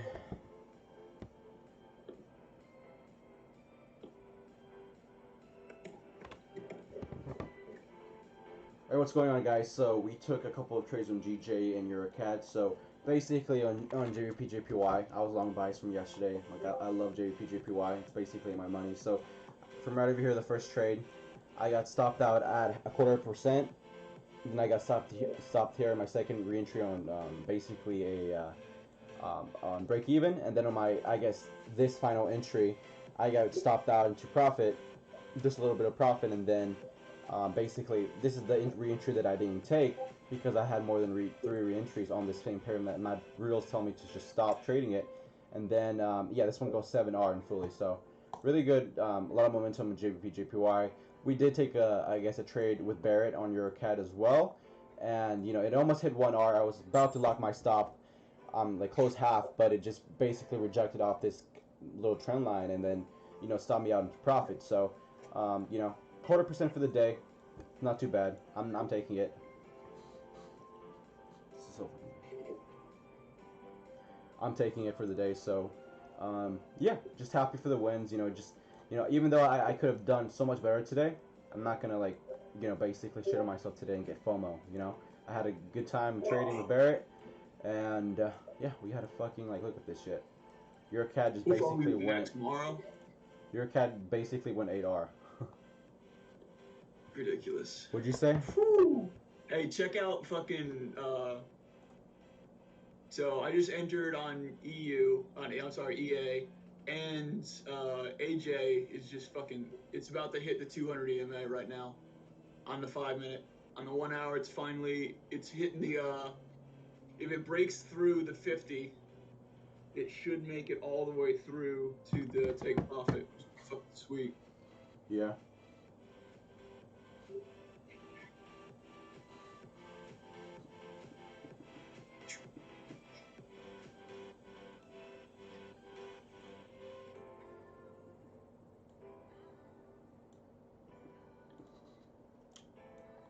Yeah, I think I'm basically done trading for the day. Yeah, I know I am. I got three swing trades put on right now, so I'm definitely chilling for the rest of the day. Yeah. If not tomorrow too, depending on how long I want to keep these things on.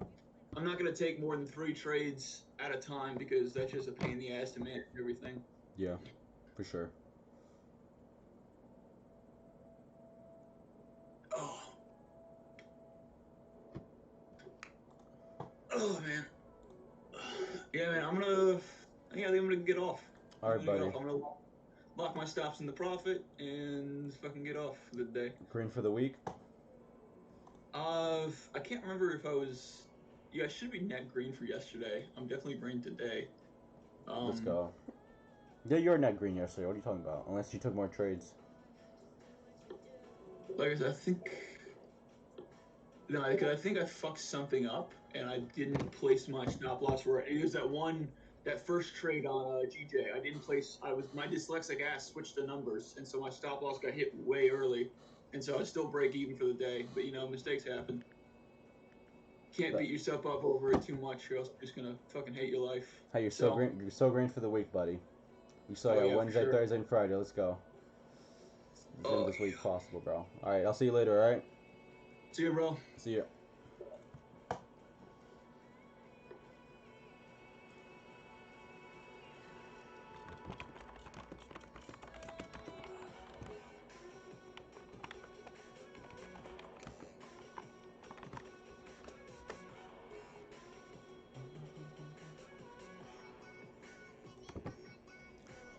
GJ still pushing up.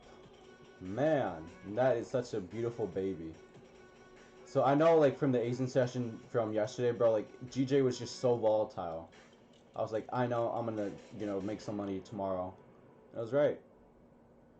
Fortunately, you know, in EuroCAD and JPY, you know, I could have done a little bit of better of a job. But hey, you know, I'm so profitable for the day. I didn't lose any money. I am more than happy. I am more than extremely happy for the day. But really master that reentry right there.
Bum bum bum bum bum bum bum bum bum bum bum.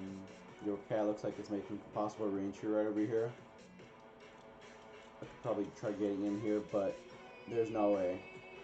You know, that wouldn't be a that wouldn't be a good re-entry in my opinion. Even though like it is following structure, and it could definitely like break off the new basically high of day from right over here. I still wouldn't have entered. Rejection off this little zone right over here.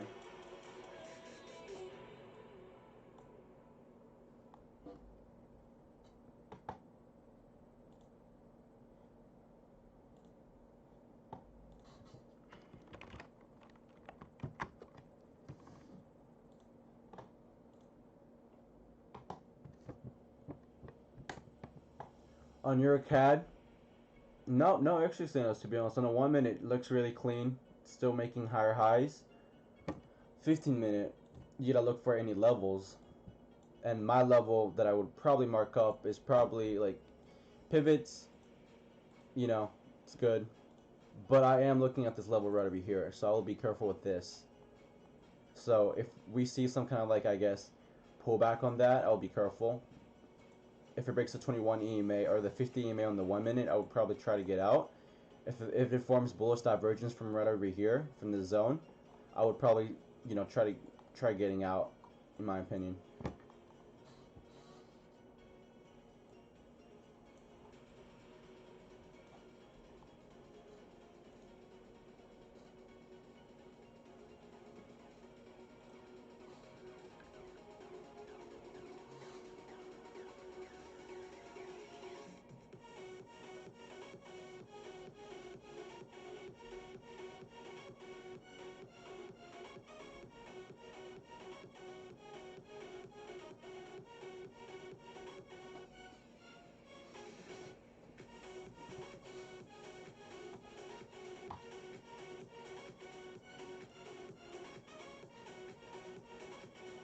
Alright, I'll be right back, guys. I'm gonna go use the restroom.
Alright, we are back.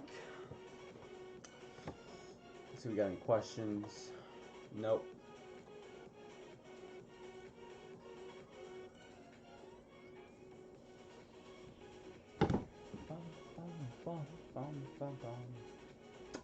Alright, we're gonna get in call with Ryan right now.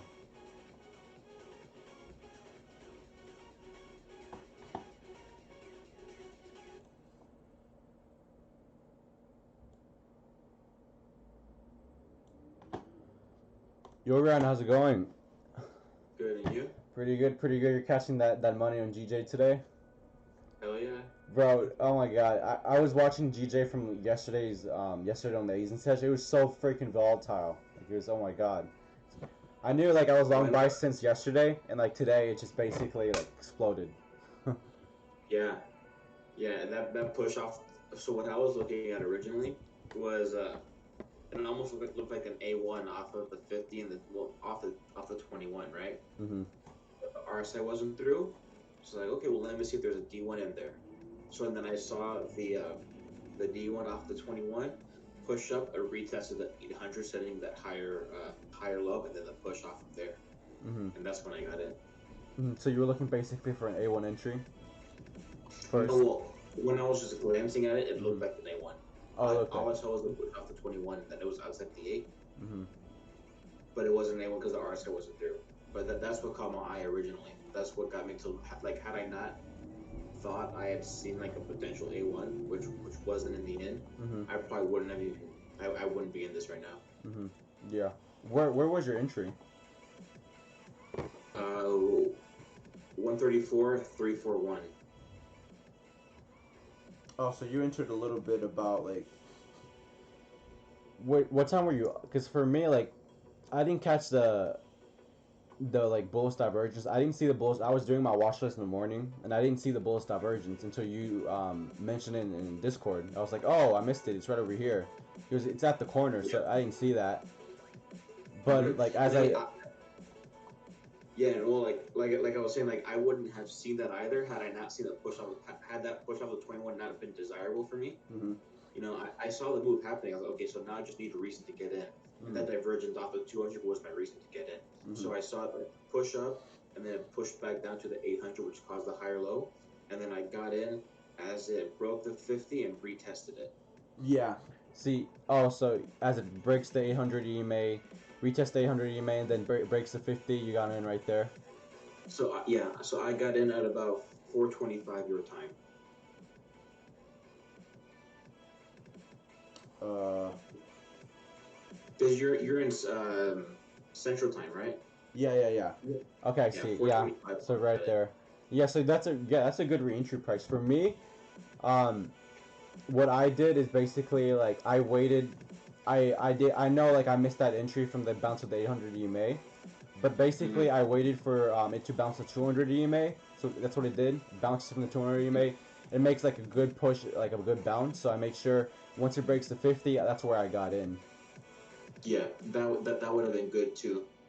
Um, like had I not, like had I seen that move and tried to, again, had I been in your position, I would have done the exact same thing.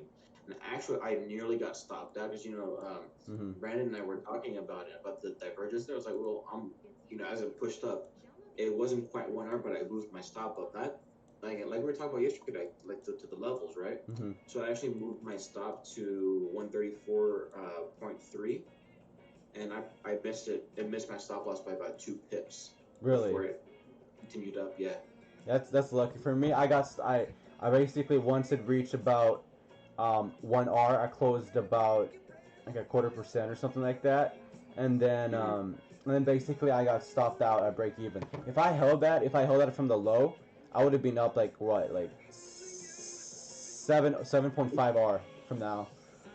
Damn. Yeah, because at that point, you would have had a really tight stop loss, which would be, perfect. Yeah. To put 1% on a one to put 1% on a 5, 6, 7 pip stop loss, Mm-hmm. dude. See, so mine was 13.1. So right now I'm at 50 at just about 4R for me.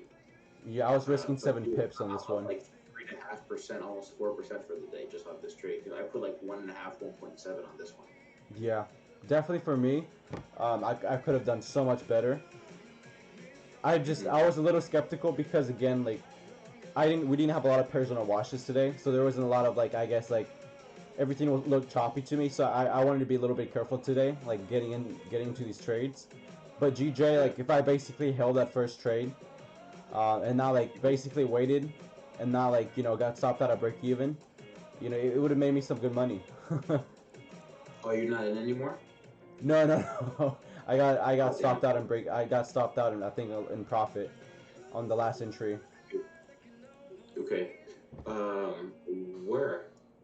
Because I know you. I Yeah, figured you would have held it at least a little bit longer. Like at least tried to. yeah. I'll share my screen. 138. So I did a couple of re-entries on GJ.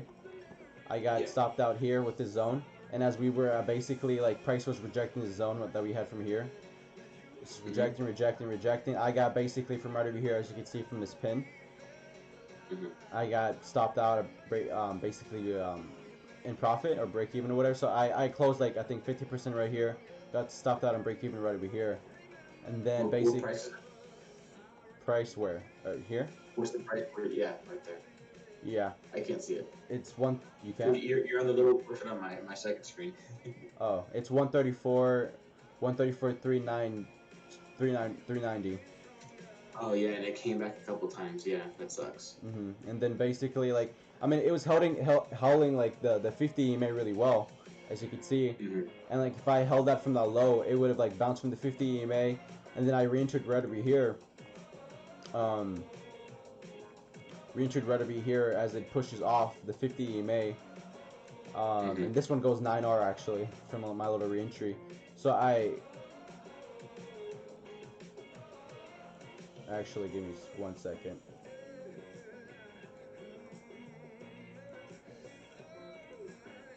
Pushing again. I'm up 55.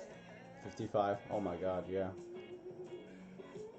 But basically, I got stopped out at break even. Like I closed some over here, then got stopped out again, and then since it was my third re-entry, I kind of stopped for the day. Even though this thing pushed like literally all the way up, like it just keeps on pushing up and up. I stopped because of, I can't re-enter more than 3 times. Like that's part of my rules. So I definitely stick to my rules, but like, like it's just pushing up. Like it was definitely like a really clean D1 if I just held it from the beginning, But at the same time, like I gotta work on that a little bit more. Making sure that, like maybe instead of like all the time break even, close my positions maybe at, half of my positions at if it, reaches that target, it reaches right there or something like that, and then added on my size like as it pushes up again. I still gotta work on like the clinks on that, but like, like because like for this like that sucks, getting stopped out in profit like a couple of times, and then basically this whole thing goes about 7R.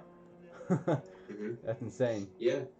So what I do is I move my stop, like in this case. I move my stop accordingly, so if I give it room to retest the 200, the 1 minute 200, or the 15 minute 21, and that's exactly why I stayed alive. I try to find that happy medium between levels and the retest of the 21. So when I have my entry at 0.341, and then I move my stop up to 0.3. When it retested the 21, which was the 1 minute 200, I stayed safe, which is where your stop is. Yeah. So that's why I stayed safe. And even now, it can retest the 21 because right now my stop's at 54. So if it can retest the 200, the 21, and throw another 2 kind of permission, and I'd be safe. I think that's what helped me stay alive in this particular trade is not so then I'll say my stop to break even, but again giving it room to retest. And that's why you hear me always like if you have to be getting it, and not necessarily like you in this case because you found a good decent entry, but like a lot of new traders will get into A1s on the following handle where they're already far outside the A, and they want to keep the stop loss, so they put their stop loss at the candle open where their entry should have been. And next thing you know, all it needs to do is just touch the 8 EMA and they're out at the full stop. And I think that's for me, that was a lesson that I've learned in the past, and that helped me stay alive in this particular trade, is having the right stop loss to be able to stay alive but still be safe, Yeah, for sure. And that's something like for me, I'm just like, I'm a little bit, I guess, just, careful because again, like, I think especially whenever like I get stopped out at break even, I definitely like at least from my stats, I definitely like lose a lot less money. But at the same time, whenever it comes to movers like these, like I definitely could have made a lot of money from this. So for me, like it's just a balance of both. Like I don't lose as much, but again, like sometimes I don't catch like as big as moves of these like all the time and just take it fully. So for me, like right now, like. Yeah, I definitely could have done a little bit better on like I guess like locking my stop by break even, because as it as I saw that it was holding the 50 EMA really well, which is a significant level that I want to look at. It just holding, and I was just like I probably would have just basically waited. But since this trade was just so quick, I closed 50% and then it just came down and then came up again or whatever. So I could have definitely done a little bit better on this for sure. Yeah, there was a trade that Austin and I were talking about. I remember, I think it was with Lindsay as well. I don't remember which one it was. I think it might have been GJ or EJ, something like that. But we were talking exactly about this, right? Like how Austin always moves his stop to break even, and it prevents him from keeping those losing trades. Mm-hmm.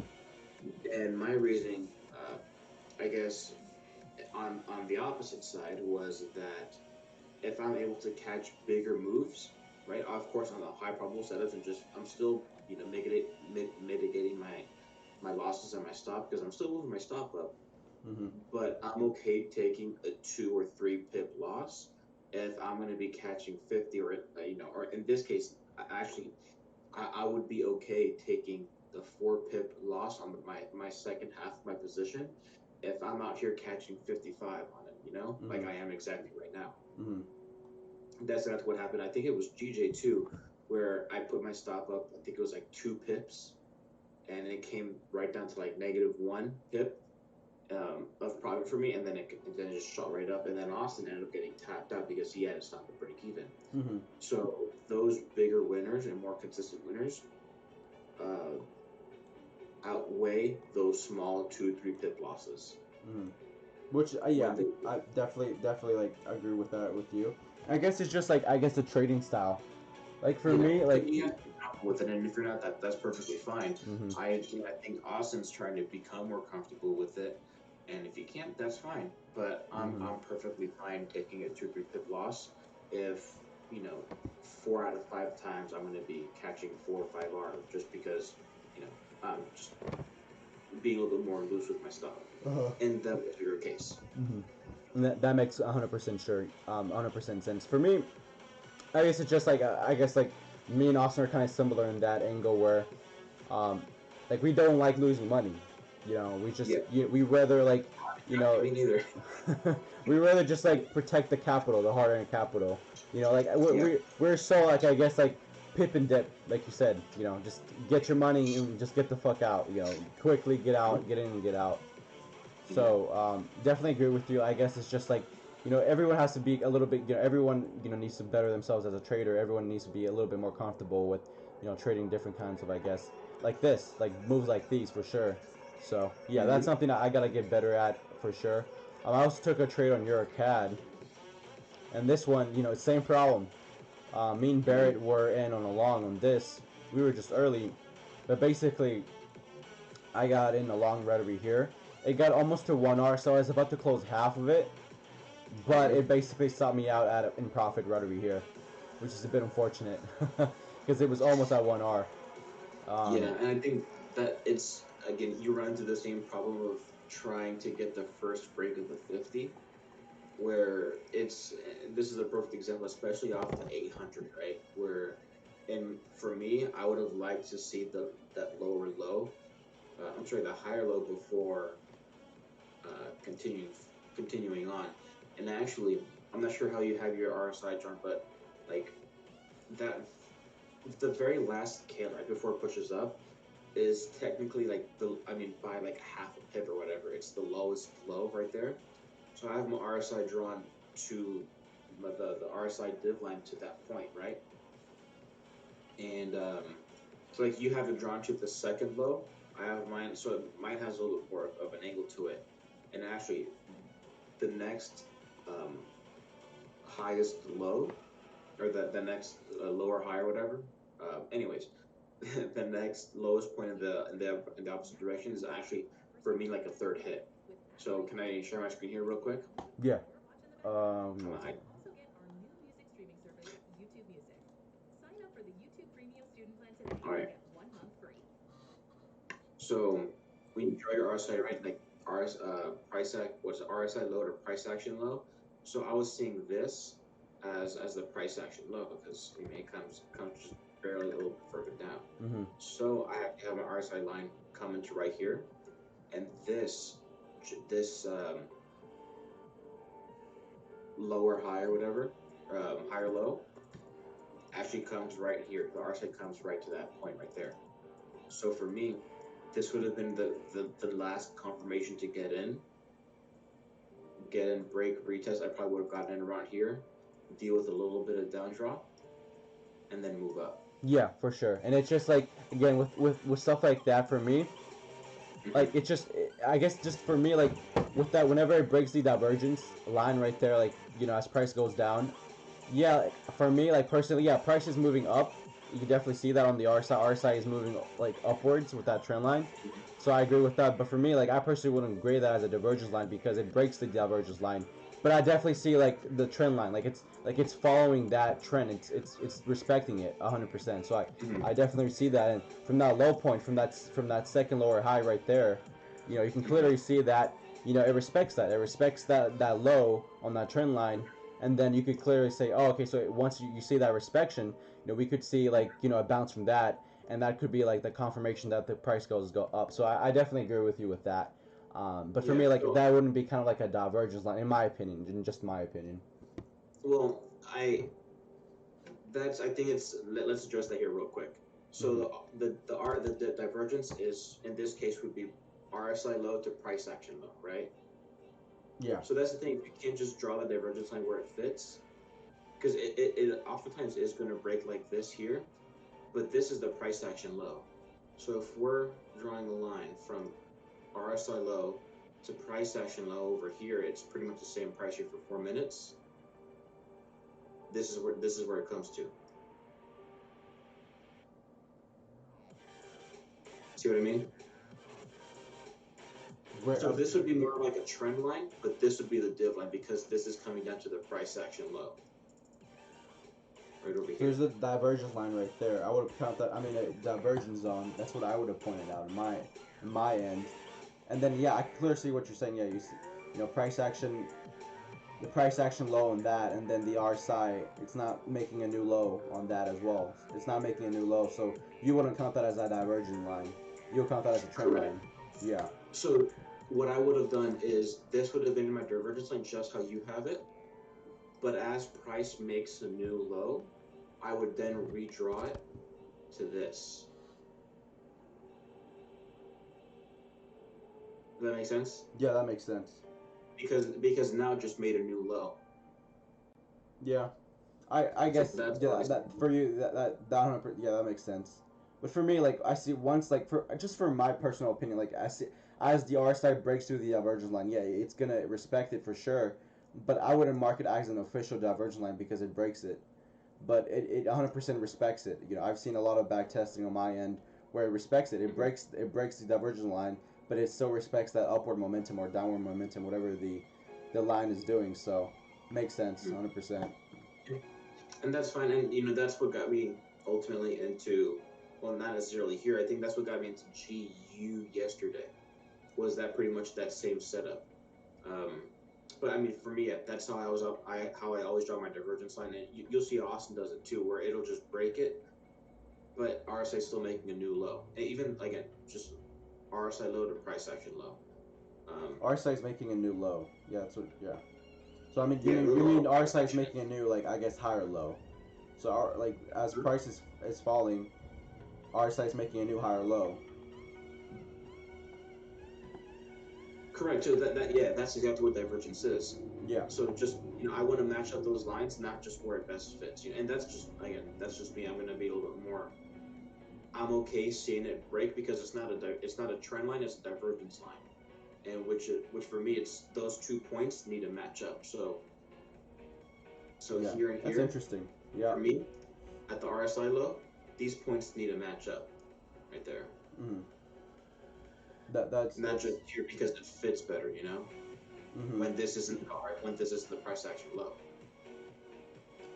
Price action low. I mean, it right over here, that is the price action low, but not now where you pointed that out. That is where you pointed that out. That I 100% agree with you. Like, that's from that I guess, like from that trend line where it's going down, it is going lower. For me, what I've been, like, I guess, just with divergence, as price is falling and the RSI is rising, for me, like, in my opinion, that's telling me that there's some like the RSI is following a trend on like the divergence line. So that for me signifies like a kind of like possibly a reversal, but that's that's pretty like I guess like cool because I've never seen like I mean I know like you guys you know price action low to RSI low or whatever and high and price action high to RSI high or whatever. So for me like I guess I draw my divergence line a little bit different.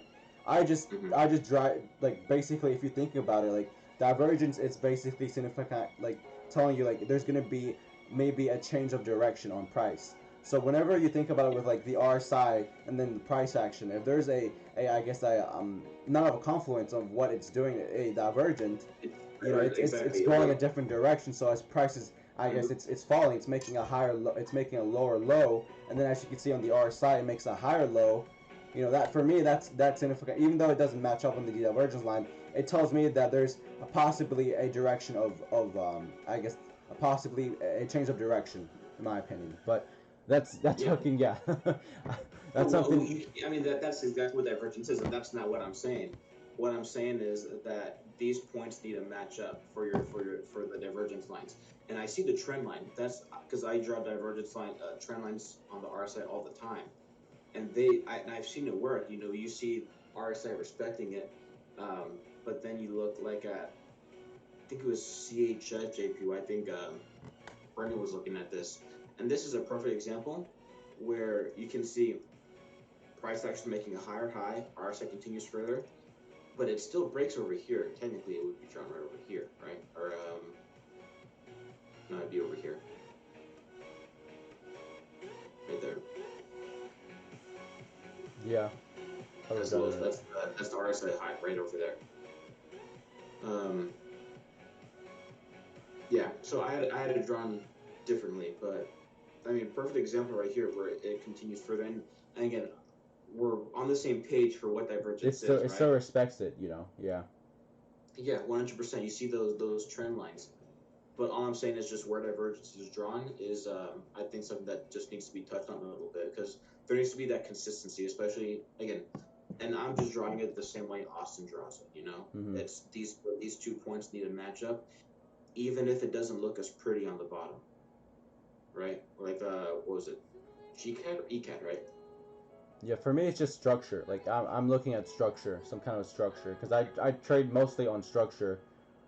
I guess like on like especially on D1s, like that's something that I need to see like proper structure. So as I see like both of them, I guess like as divergent, then I see both of them forming the same structure. So divergent, and then finally like the RSI. I mean the price action goes toward the confluence of the RSI finally after the change of direction, and seeing a continuation of that structure. Then I'll take that trade on the break of the 50. But yeah, that's something I didn't know. For like and that's exactly what happens right here because you get that confluence where because what I've seen in my testing is that and the main trades that I have more success with is that you're never going to enter at the very bottom. Well, I mean, speaking to me, right? So I'm never going to catch the trade at the very bottom like I would over here. I'm going to wait for confirmation for that divergence to become confluence. So, and that's exactly what happens here. Prices continue lower, but RSI isn't.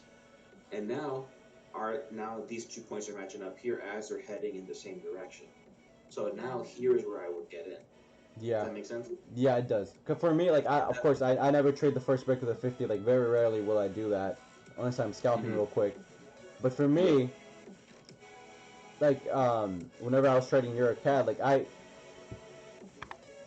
guess my idea was on EuroCAD was so it breaks the 50 one time, it retests to 50 and makes a higher high, it retests to 200, and then it goes toward the I guess like to retest a new low of the previous low, and then basically we see a pullback on that and like a break of the 50. So that's where I basically entered. But on the RSI, like like you said, it wasn't like fully like I guess like you marked it up like this, which 100% I agree with you. That's something like I guess I never like all my markups, all my backtests have literally done like since think what like October. I've always used that kind of divergence, like using like price action looking at like what the structure of the RSI and then what the structure of the price action is doing, and then seeing some confluence on that. So once I see confluence on that, I place a trade. So for this, like 100%, I agree with you that whenever like on the divergence line, you got in a little bit early. I mean, I got in a little bit early for sure, because like you said again on the divergence line, it didn't hit the divergence line until like after I got in, and then it pulls back really hard from right over here. So yeah, that 100% makes sense. Yeah, and that's exactly what I used to do too. But I mean, try it out. Take an hour and do some back testing, and just draw the divergence line a little bit different, particularly like to that to the price action low point, and you'll see how often this exact structure, or like you can see the actual change in structure happen, because that's like I was looking at GU, right? That's exactly what got me in. It's, you have your two hits over here right to the price action low, which is where I have my RSI drawn to, and then you get the retest over here, and that's ultimately what got me in, right? When it retested this, but now price action is changing structure. When it stopped making lower lows, and it now is making a higher low to continue its higher time frame uptrend. You know what I mean? Mm-hmm. That makes sense. Yeah, for sure. You'll actually see that divergence turn into confluence. It's crazy. It's dope how it happens. You can actually you see it happen, and that for me, that's been a total game changer with my D1s, is seeing that change structure happen instead of just trying to catch the low. 100%. That 100% makes sense. Because I've never had any issues with that until I guess today. No, I wouldn't call it an issue. No. I mean, I never realized that. Maybe I fucking messed up on this, because like usually like in all my trades on the D1s, I never have a problem with like getting into a bit of an early, like I guess like where like it doesn't respect the divergence line. So I think I fucked up on this, because there's no way I've been doing all my markups the wrong way with divergence line. Yeah, because watch Austin's divergence videos. He always says you'll see his markups. The RSI low and the price action low. Yeah, I know. I think there's no way I fucking fucked up. Let me check. I mean, it could just be, like I said, coincidence. Yeah, I think I fucked up today for some reason. They're both going to be the same. Yeah. But again, I think there's just you have to establish the difference between the RSI trend line and then the divergence line. Because for sure. You use both. Yeah, and I use both. I 100% I use both. Like I want to see like whenever like price is making structure and then the RSI is making structure, and I use a trend line on the TDI. I definitely want to see some structure. Like I want the TDI to respect the structure on the RSI to respect the structure on the TDI, and as well as that for me, that's more of a confluence on like what price action is doing. So 100%. Yeah. But yeah, I don't know. Fuck. That's something that I've I think I fucked up today, to be honest, because I don't think I do that in all my markups, where I mistake the trend line between the divergence line, because I know it's price action low. I always put my, I guess, like trend line from price action low to RSI low. That's what I've always been doing. So I think today I just basically, like, since I was live streaming and I was looking at, I was in a trade on JVP JPY already. Whenever I was looking at EuroCAD, I think I must have fucked up on that. I mean, it's really easy to miss. That's why oftentimes I'll straight up, just like how I draw an ECAD, I'll draw those lines and match it up. Because sometimes, even like, I think with Brendan, we were looking at GCAD, and I was just eyeballing it. I said, oh, it didn't break Asian range, but it did. And so sometimes for me, and I learned that eyeballing it sometimes just isn't enough. Yeah, for sure. I draw the lines, I zoom in, I'll go full screen on the RSI, and then I'll draw them, accordingly, and how I've learned how they need to be. Yeah, because for me, like right now, like I was looking mostly at GBP, JPY, and GBP USD. I know I was looking at the higher time frames from EuroCAD, but mostly on the 15-minute. Like I was looking on the 15-minute, and it was falling. So I think like for me, like I guess whenever I was looking at it on the, it was like falling from this route over here. So it's like, oh, okay, it's probably gonna not gonna be a good entry. Like there's probably gonna be a swapping liquid 50. So that's why I basically, and I think that's why we saw a pullback as well from right over here, because on time of this entry, on my entry with Barrett over here, the liquid 50 basically got in the sell zone. So usually from what I've seen in my back testing is whenever the liquid 50 is falling and price action is, you're taking a D1 on the opposite of the direction, and then but like it's good, it's off a good level, you're gonna see like a drop, a pullback, a massive pullback, because that's what the swapping liquid 50, whenever there's a swapping liquid 50, most often than not, you're gonna see price action reverse on you, like on a pullback. It may go up, don't get me wrong, but it may pull back on you hard. So for me, I didn't see that on the 15 minute. Like I was trading EuroCAD and JPP JPY, so there, definitely like something I would have totally done a little bit better, and like take into account on my trade, or at least probably let me just wait on it. Just because the swapping liquid 50 right here swaps, and then it basically pulls back toward this level that we see with these two candles over here.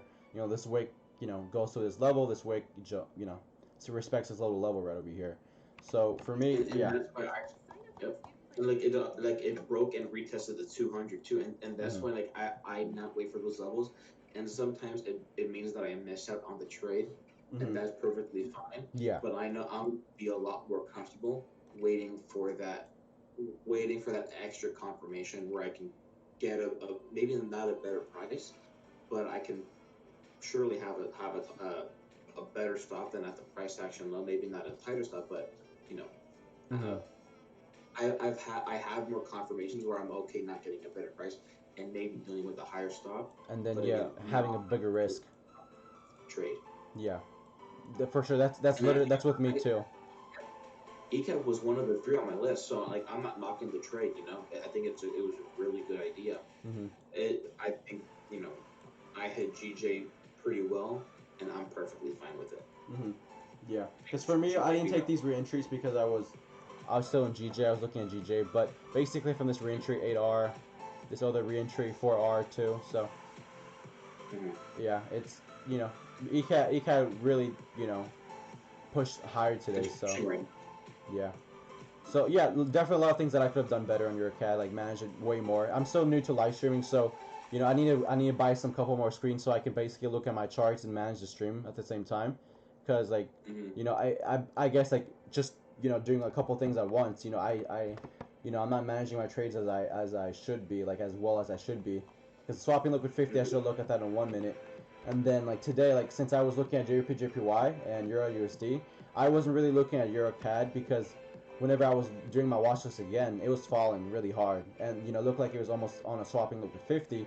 The higher time frames for sure compared to JVP CAD, it was EuroCAD had that better higher time frames confluence, so it was definitely higher time frames bullish bias, and that's something that that's why I put it on my watch list, because EMAs were bullish even though it was falling, and then the liquid 50 was in the buy zone, but it was falling. So for me, just I gotta get better every single day. There's always things to improve on. I would have liked GCAD as well, because I saw just like GJ, it had divergence off the 50, and then it had divergence again.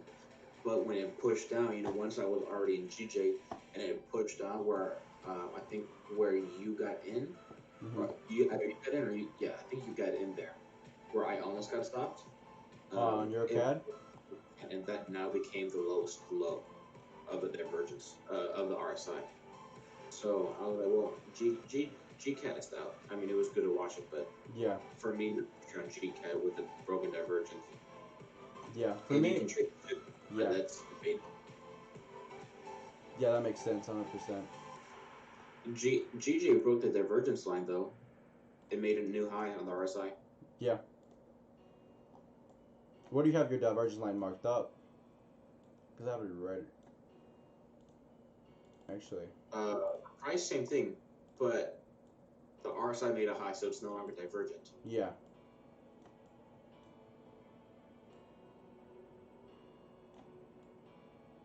That makes sense. So that trend line is matching up, but again, it's just back to back to the other conversation with Yurika, right? It's like the trend line is still there, and my take profit is right before the trend line, but it's no longer divergent because the RSI made a higher high. Now there's the confluence there. If you were to redraw it, Where? it's broken. What are you on GJ? Yeah, on the 50-minute. So the RSI made a new high. If we're looking at the high point from yesterday, So from here, like the high. From here, the high. mm-hmm.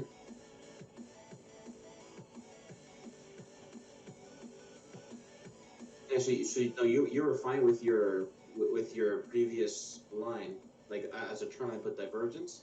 Yeah, from right It's over no here. longer Yeah, I know. Yeah. I got it. Yeah, that's why I had it marked up as it was broken. It's been broken already. So this is from yesterday. So this is from my markup yesterday, I think, where I had this trend, this I guess divergent line marked up in my TDI.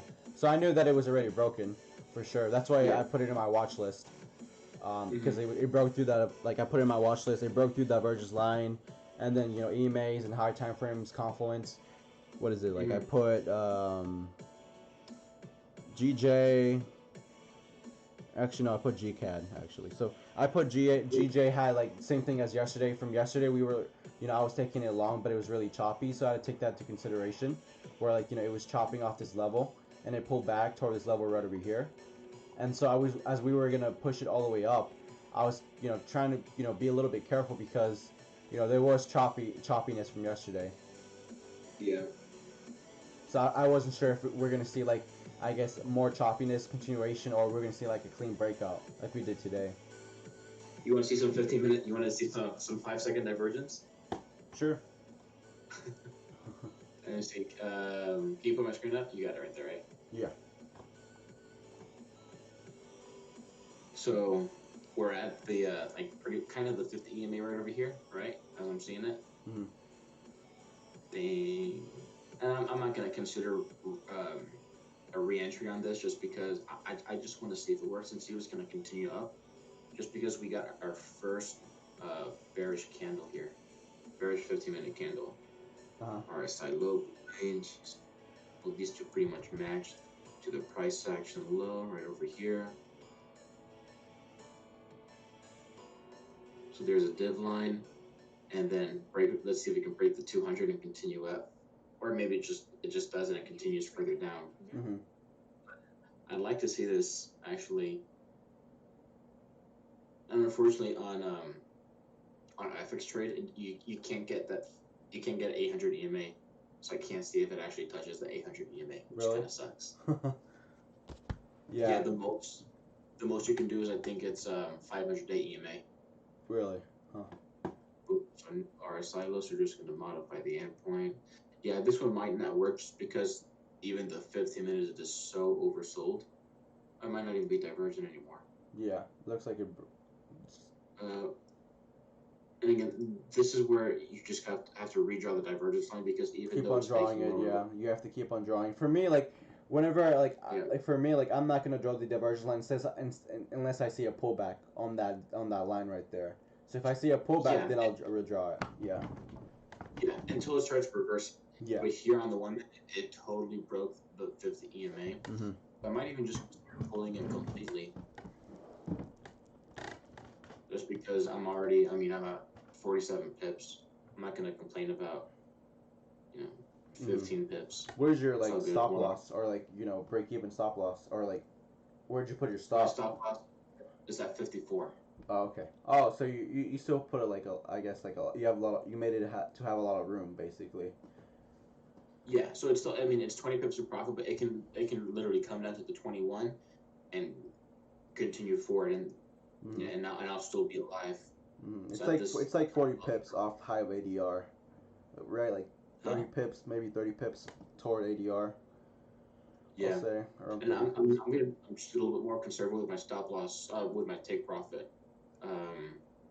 I tend to like round numbers, so I'm at 5R and at 135 flat, so that'd be a pretty good take profit for me. But if I don't get it, that's perfectly fine, considering how divergent the 1 minute is. Yeah. I mean, not how overbought. I mean, it's still divergent, but how overbought it is. High point, and it broke the 50. So we'll see what happens. Mm-hmm. But For me, like going back up, honestly, like I would, depending on like how much I have left, I would, if it breaks the 50 EMA, like on the one, usually like my first one of my first, especially if it's divergent, like the first exit signal is if it's divergent against my direction, it breaks the 50 EMA with the big candle. You know, one or two bearish candles, and for me personally, I would get out, because like at the same time, I would get out probably at the remainder, like probably like 90% or 95%, and then I'll keep like just a small piece basically to see what it does and where it goes to. yeah, I only have 8% left in. Oh, you're good, bro. You can literally just let it do whatever it wants then. Yeah, that's why I'm not tripping. I mean, it's difference between right now. I'm up 0.6%, dude. I'm up 0.6% on 8% of my Really? position. Yeah. Yeah, I know you took a really big position on that. Yeah, I mean, it was less than 2%. Hmm. First he said, I think it was pretty heavy. I just because I'm using now FX trade. Hmm. I don't know. I don't. Hey, it's volatile, bro. It's market's volatile. Whenever the market's volatile, like I feel like we could be a little bit more aggressive on stuff, Yeah, especially and I on T think I had a setups. good entry, which I was a little bit more comfortable with this one, Hmm. but I think I probably could have done better. For me, like I would for sure take it as a C setup, but I would grade it as a B setup. For me, like I would take it as a No, B I setup if that makes sense. yeah, no, on this one I graded it a C because of the swapping of goods within divergence. Hmm. Yeah, like taking it as a C setup, like locking your stop with risk management and stuff like that. Like that's usually what I try to do. Like, if I see that like it still has potential, I still like have the risk management part as a C setup, but I take a little bit Mm-hmm. more of a risk as a B setup. Like so, if I was taking a D1 off a B setup, I'll take it maybe 1%, 2% or whatever, depending on just whatever it is. So if it's like a clean B setup, but they're swapping liquid 50 and it's not like it's still in the Asian range, but there's enough risk reward on top of the Asian range, then I'll probably take it Mm-hmm. on like maybe a medium B setup. So probably maybe 1 to 2% on that, something like that. Yeah, and that's kind of what I did here. Um, yeah, where I went a little bit heavier on it. Mm-hmm. Plus so I was working with a funded account, which I'm not just yet. I'm taking a pause on the funded account really quick. Mm-hmm. Um, and like with that one, dude, I wouldn't even go 1% on it just because of the volume, you know. Mm-hmm. Um, with this, What prop firm are you doing, or I guess like funded accounts? it's called um, funding talent. Oh really? Okay. So yeah, Lindsay actually showed it to me. Um, I don't think she's doing that program. Like I don't think she has. Well, I don't know what she's doing, but um, yeah, I guess the owner of that reached out to her. It's another girl trader, female trader, Mm-hmm. um, and it seemed fine. I like it because there's no profit target, so basically you can profit 2% a month and still make money off of it. Mm-hmm. The only thing they have is like just like FTMO, they have the same loss limits, Mm-hmm. but again, there's no profit target or a time limit, so I was perfectly fine with it. Oh, that sounds cool. I mean, I know I'm not going to go overboard um, on the loss, but I just don't like being constricted to the time. Mm-hmm. Yeah, FTMO, like whenever like right now I trade a bunch of FTMO accounts. Like it's for real helped me so much in my trading. I guess with like like thinking of like I mean I've always think of myself of my trading account even when I was trading my own money. As a position manager. Like I'm a hedge fund manager, or like I'm Yep. managing my own portfolio, and managing like a couple like big accounts with FTMO. It really helps me just basically like analyze the markets in a different way. Just think about percentages, think about long term growth, like year to date. Even if I make like what, like maybe 3% or 4% in a month, like that's Mm-hmm. still long term. Like over the year, within 12 months, that's still really freaking good. So for me, like it just Yeah. helped me so much with like long term year to date trading, and then just managing my risk even more. Like 0.5%, a 1/4%, like on You know, with Brandon, like he's about to get a 100K account, and I think right now about 200K accounts. Like I just literally like I don't even take a full percent, like you said, like I don't take a full percent on any of my positions unless I'm sure of it. And then on my smaller accounts, I'm sure like you know like today like I'm a little bit more riskier on it, where like it's like 2 or 3% on like these D1s and stuff like that. So.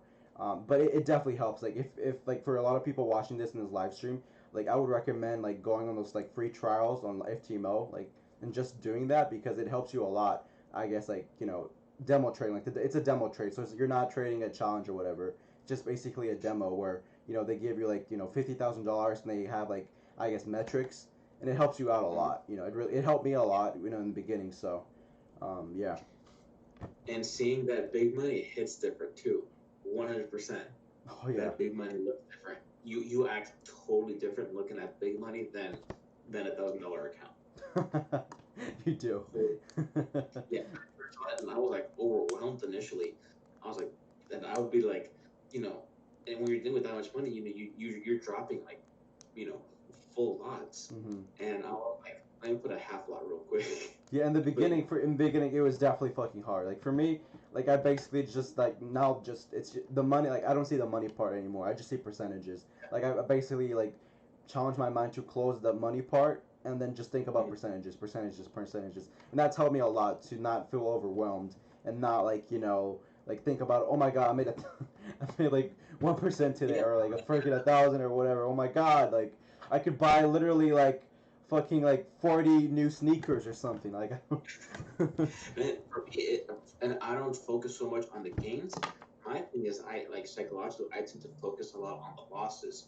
So I'm like, damn, I'm down $1,000, but in reality, you're only down 1%. yeah. But even you know you get rid of it like I do on FX trade, in the back of your mind, it's like, damn, that's a lot. Yeah, bro, like literally, like I've had like a big lot. Like I think back in December, I had one big loss day, and I just remember literally I could literally buy like put a down payment on a new car if I wanted to, or literally like you know go on a vacation like to freaking Bahamas if I really with the money that I just lost, and it's just like it hits hard. Like you really have to I guess challenge yourself and just like you know move that emotional I guess money part out of your brain. It's hard though. Yeah. It's fucking hard. Like it's a lot. It's much harder for a lot of people, especially for me in the beginning. Yeah, for beginner traders, it's always hard to lose money. Like, dude, when I first started trading, I mean, I was maybe like 2 months into trading, right? And I think I was buying GCAD, or I think it was GCAD, right? And it was like a head and shoulders kind of thing. You know, of course, I just started trading, and this was so I started learning with Austin, and then this is when I started bouncing around with different strategies. And I meant to put a .08 lot, and I put a .8 lot. Dude. Oh my god. And the trade ended up losing. Dude, I wanted to throw up after losing that trade. Yeah, it's just oh my god. Like it's just it hits you really hard. Like I remember like I think I told you I told Austin this, but you know before like I started trading with like ASFX, I was basically part of this IMO group for like I guess AI trading, the artificial intelligence like Forex trading, whatever.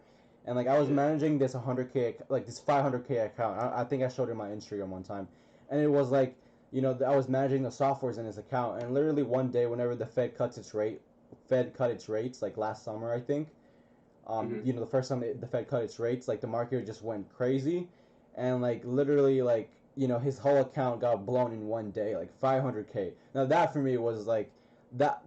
I literally just felt like I was in shock for literally a whole day. Like I just my parents were like, "Hey son, are you okay? Are you okay?" I'm just not responding. Like I'm just like, "What the fuck?" It was literally that fucking crazy. Like 500K account. Like my mom, like she's a nurse practitioner. She doesn't even make that in 6 years. It just for me, it was like, what the fuck? It's crazy. Dude, it's crazy. But I'm giving myself maybe a week, and then I'll get back to the funded account.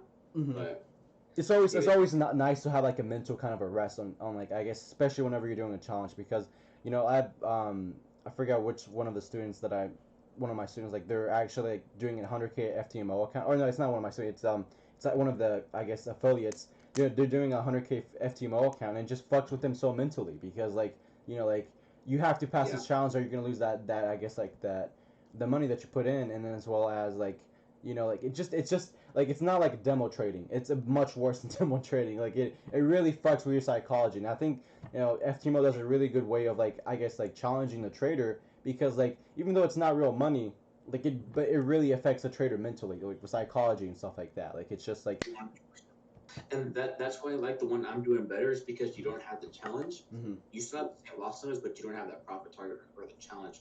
And actually, the other reason why I went with this one is because like even though actually it costs the same, right? It's $610. Mm-hmm. 610 bucks, and then it costs $210 a month. Really? 200 bucks a month mm-hmm. to maintain that your account, right? The membership. Mm-hmm. And the way they start initially is that account that you get is a demo account, right? So you pay the 600 bucks mm-hmm. and you get access to a demo account. Now they pay you 10% of your profits on the demo account, right? Mm-hmm. Right off the bat. So within 2 weeks, mm-hmm. you're getting a paycheck. That's why I like this one better. You're getting a paycheck? I mean, quote unquote, you get a paycheck because you get within 2 weeks. Like after 2 weeks, you're getting paid 10% of your profits on that demo account. Mm-hmm. Oh, that's pretty cool. Another 2 weeks, you're getting paid 10% of your profits at the end of the month. So potentially, if you make 10%, right, mm-hmm. in 2 weeks, 1% a day, off of $100,000, that's $1,000, right, of money that you're getting paid out. So right away, a good ROI, good return on investment for like the $210. So you can potentially, if you're making 1% a day, you're getting paid $3,000 a month, right? Now, what they do is they'll match up to $5,000 every month, right? They'll match up to $5,000 of profit with a max of $5,000, and they put that into a real account. So every month, that real account that you'd be getting access to is getting funded with $5,000 a month. Now, once that account hits $15,000, you then get access to that account where you're getting paid 75% of the profits. So the idea behind it is that you trade both accounts, getting 10% on one, 75% on the other, and every month that real account is getting fed $5,000. Mm-hmm. That makes sense. And even though you're dealing with a longer time frame of getting access to that $100,000 funded account, like you would have with SDMO after 2 months, best case, or after a month, best case scenario. I like that you're getting something within 2 weeks. Yeah, for which sure. Works better. Mm-hmm. That for sure. Like that's an interesting, I guess, like kind of like way of like I guess funding traders. It's long term, but you're still getting paid at least something. So that helps a lot of people. Right, because it's within it's $80,000 that you need to make up, which you'd make within 16 months. So like in a year and a quarter, right, is when you get that $100,000 mark on that funded account, as long as you're consistent. Yeah, just being consistent. Some may not, they wanted that $100,000 right away, and that's perfectly fine. Go with FTMO, right? But I prefer to have that small quote unquote paycheck in the first couple months, rather than having to wait 2 months to get something back. Yeah, that sounds like a good option. And I rarely ever touch my real account. Yeah, that sounds really awesome. That sounds like I guess like, is it like one of those new companies, or is it like a company off like I guess a different country? They're Canadian. Oh, Canadian. Yeah. That's cool. I've never heard of them, so I guess they're maybe like. They're relatively new. So there is this Forex an account on Instagram called Forex Tips 101. And I'm pretty sure she created it because she has such a big following. It has a female trader runs it and it has like 100,000 followers. And that, like, I guess because she has a following is where she created she has an audience, so she created that funding talent. So if you go to forextips101.com, I think that's what it is. Forextips101.com, you'll see the tab that says funding talent. Oh, I see. Yeah, so she runs this big Instagram account, and then I think she started this December. Interesting. Yeah.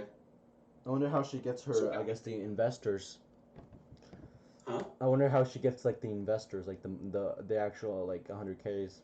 I wonder what kind of investors she have. I'm pretty sure half of it is the people that pay their memberships, right? 600 a month plus, or 600 to start plus a 200 a month. The people that can't pass the stuff, people that don't do so well. Mm-hmm. Because I And know for maybe she has FTMO, investors, back end stuff. I'm pretty sure like FTMO is something similar. I I know with FTMO, so yeah, they get money from like I guess like the non-refunds, like people who don't pass the challenge, and like for FTMO, yeah, the win rate on passing the challenge is 9%, so very low win rate.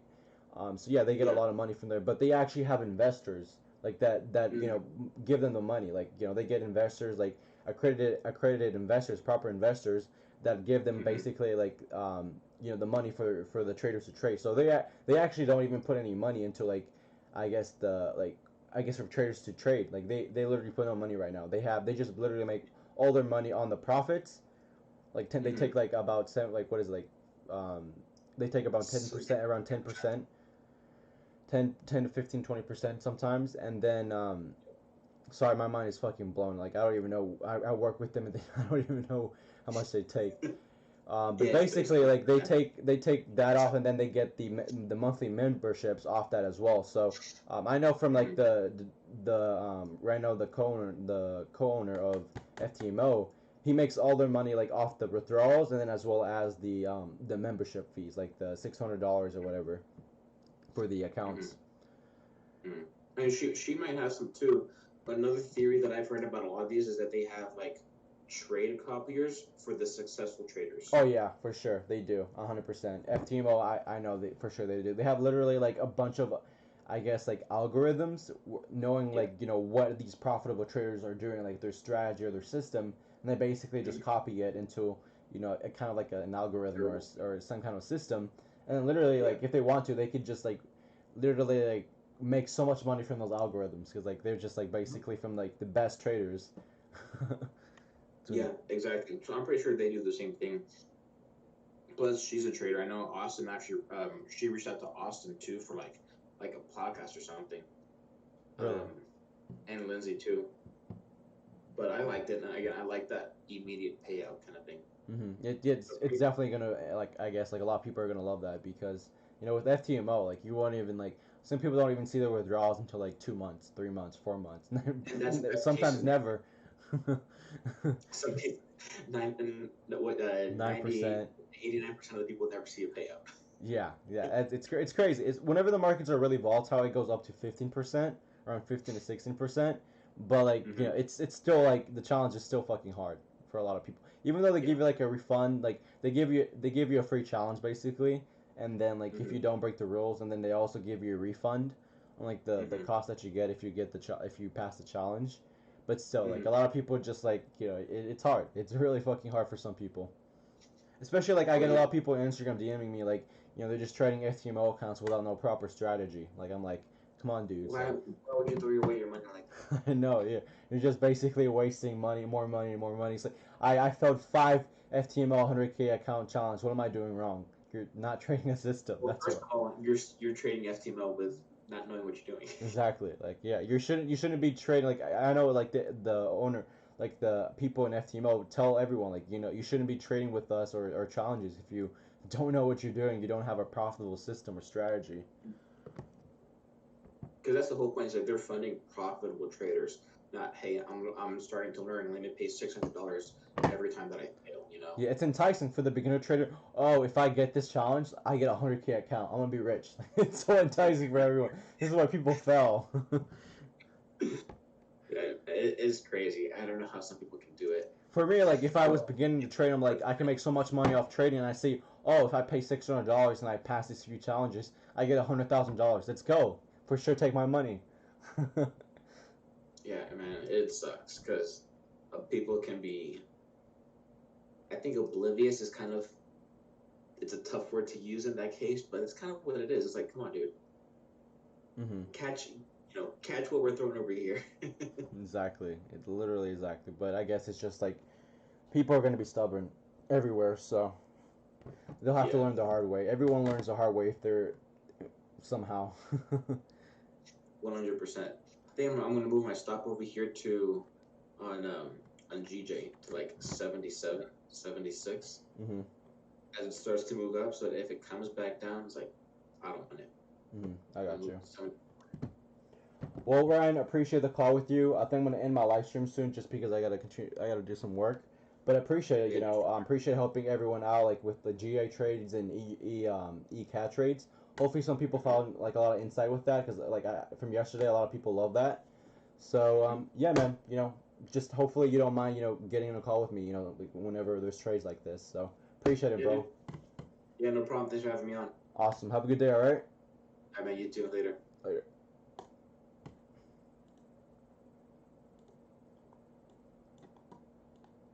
And then GJ's continue pushing up.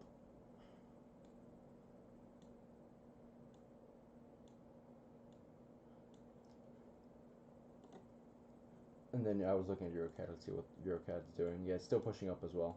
Oh, well, that's nice.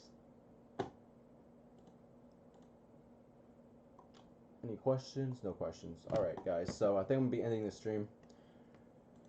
EuroCAD pushed all the way down for Barrett, so that's pretty cool. I think I'm gonna end the stream. So basically, as well as like with the divergent lines, um, for my back testing, since I've been back testing the system for like over a year now, I think like today, like on definitely on EuroCAD, I think I fucked up. I didn't see that like from the price action low to the RSI low. I definitely didn't see that, and from like from the high right over here from, and then the RSI high from right here, definitely needed to pay more attention to that, because I wasn't really like, I guess, paying attention properly. But gotta get better.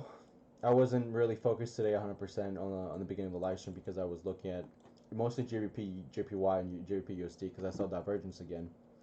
And you're a cat. I did not catch that. So with this like pull, like from right over here, respecting the breaks through the divergence line and stuff like that, I did not see that. So, but I definitely like right price action low, price RSI low.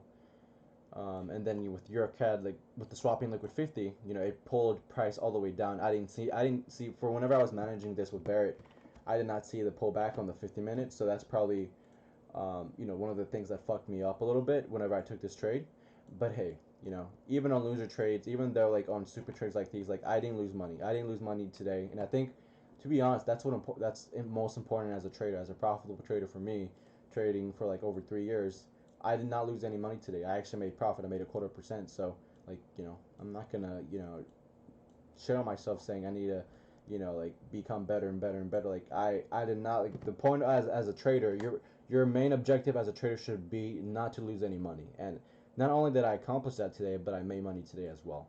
So yeah, I'm gonna mark these up for you and post them out in the Instagram. Hopefully you guys enjoy this live stream. Let me know if you have any questions or anything like that. Message me on Instagram if you got any questions. And yeah, I'll see you guys later, right? Tomorrow, 5 a.m. CST, same time. We're going to be trading again. And hopefully we get a big winner this time. So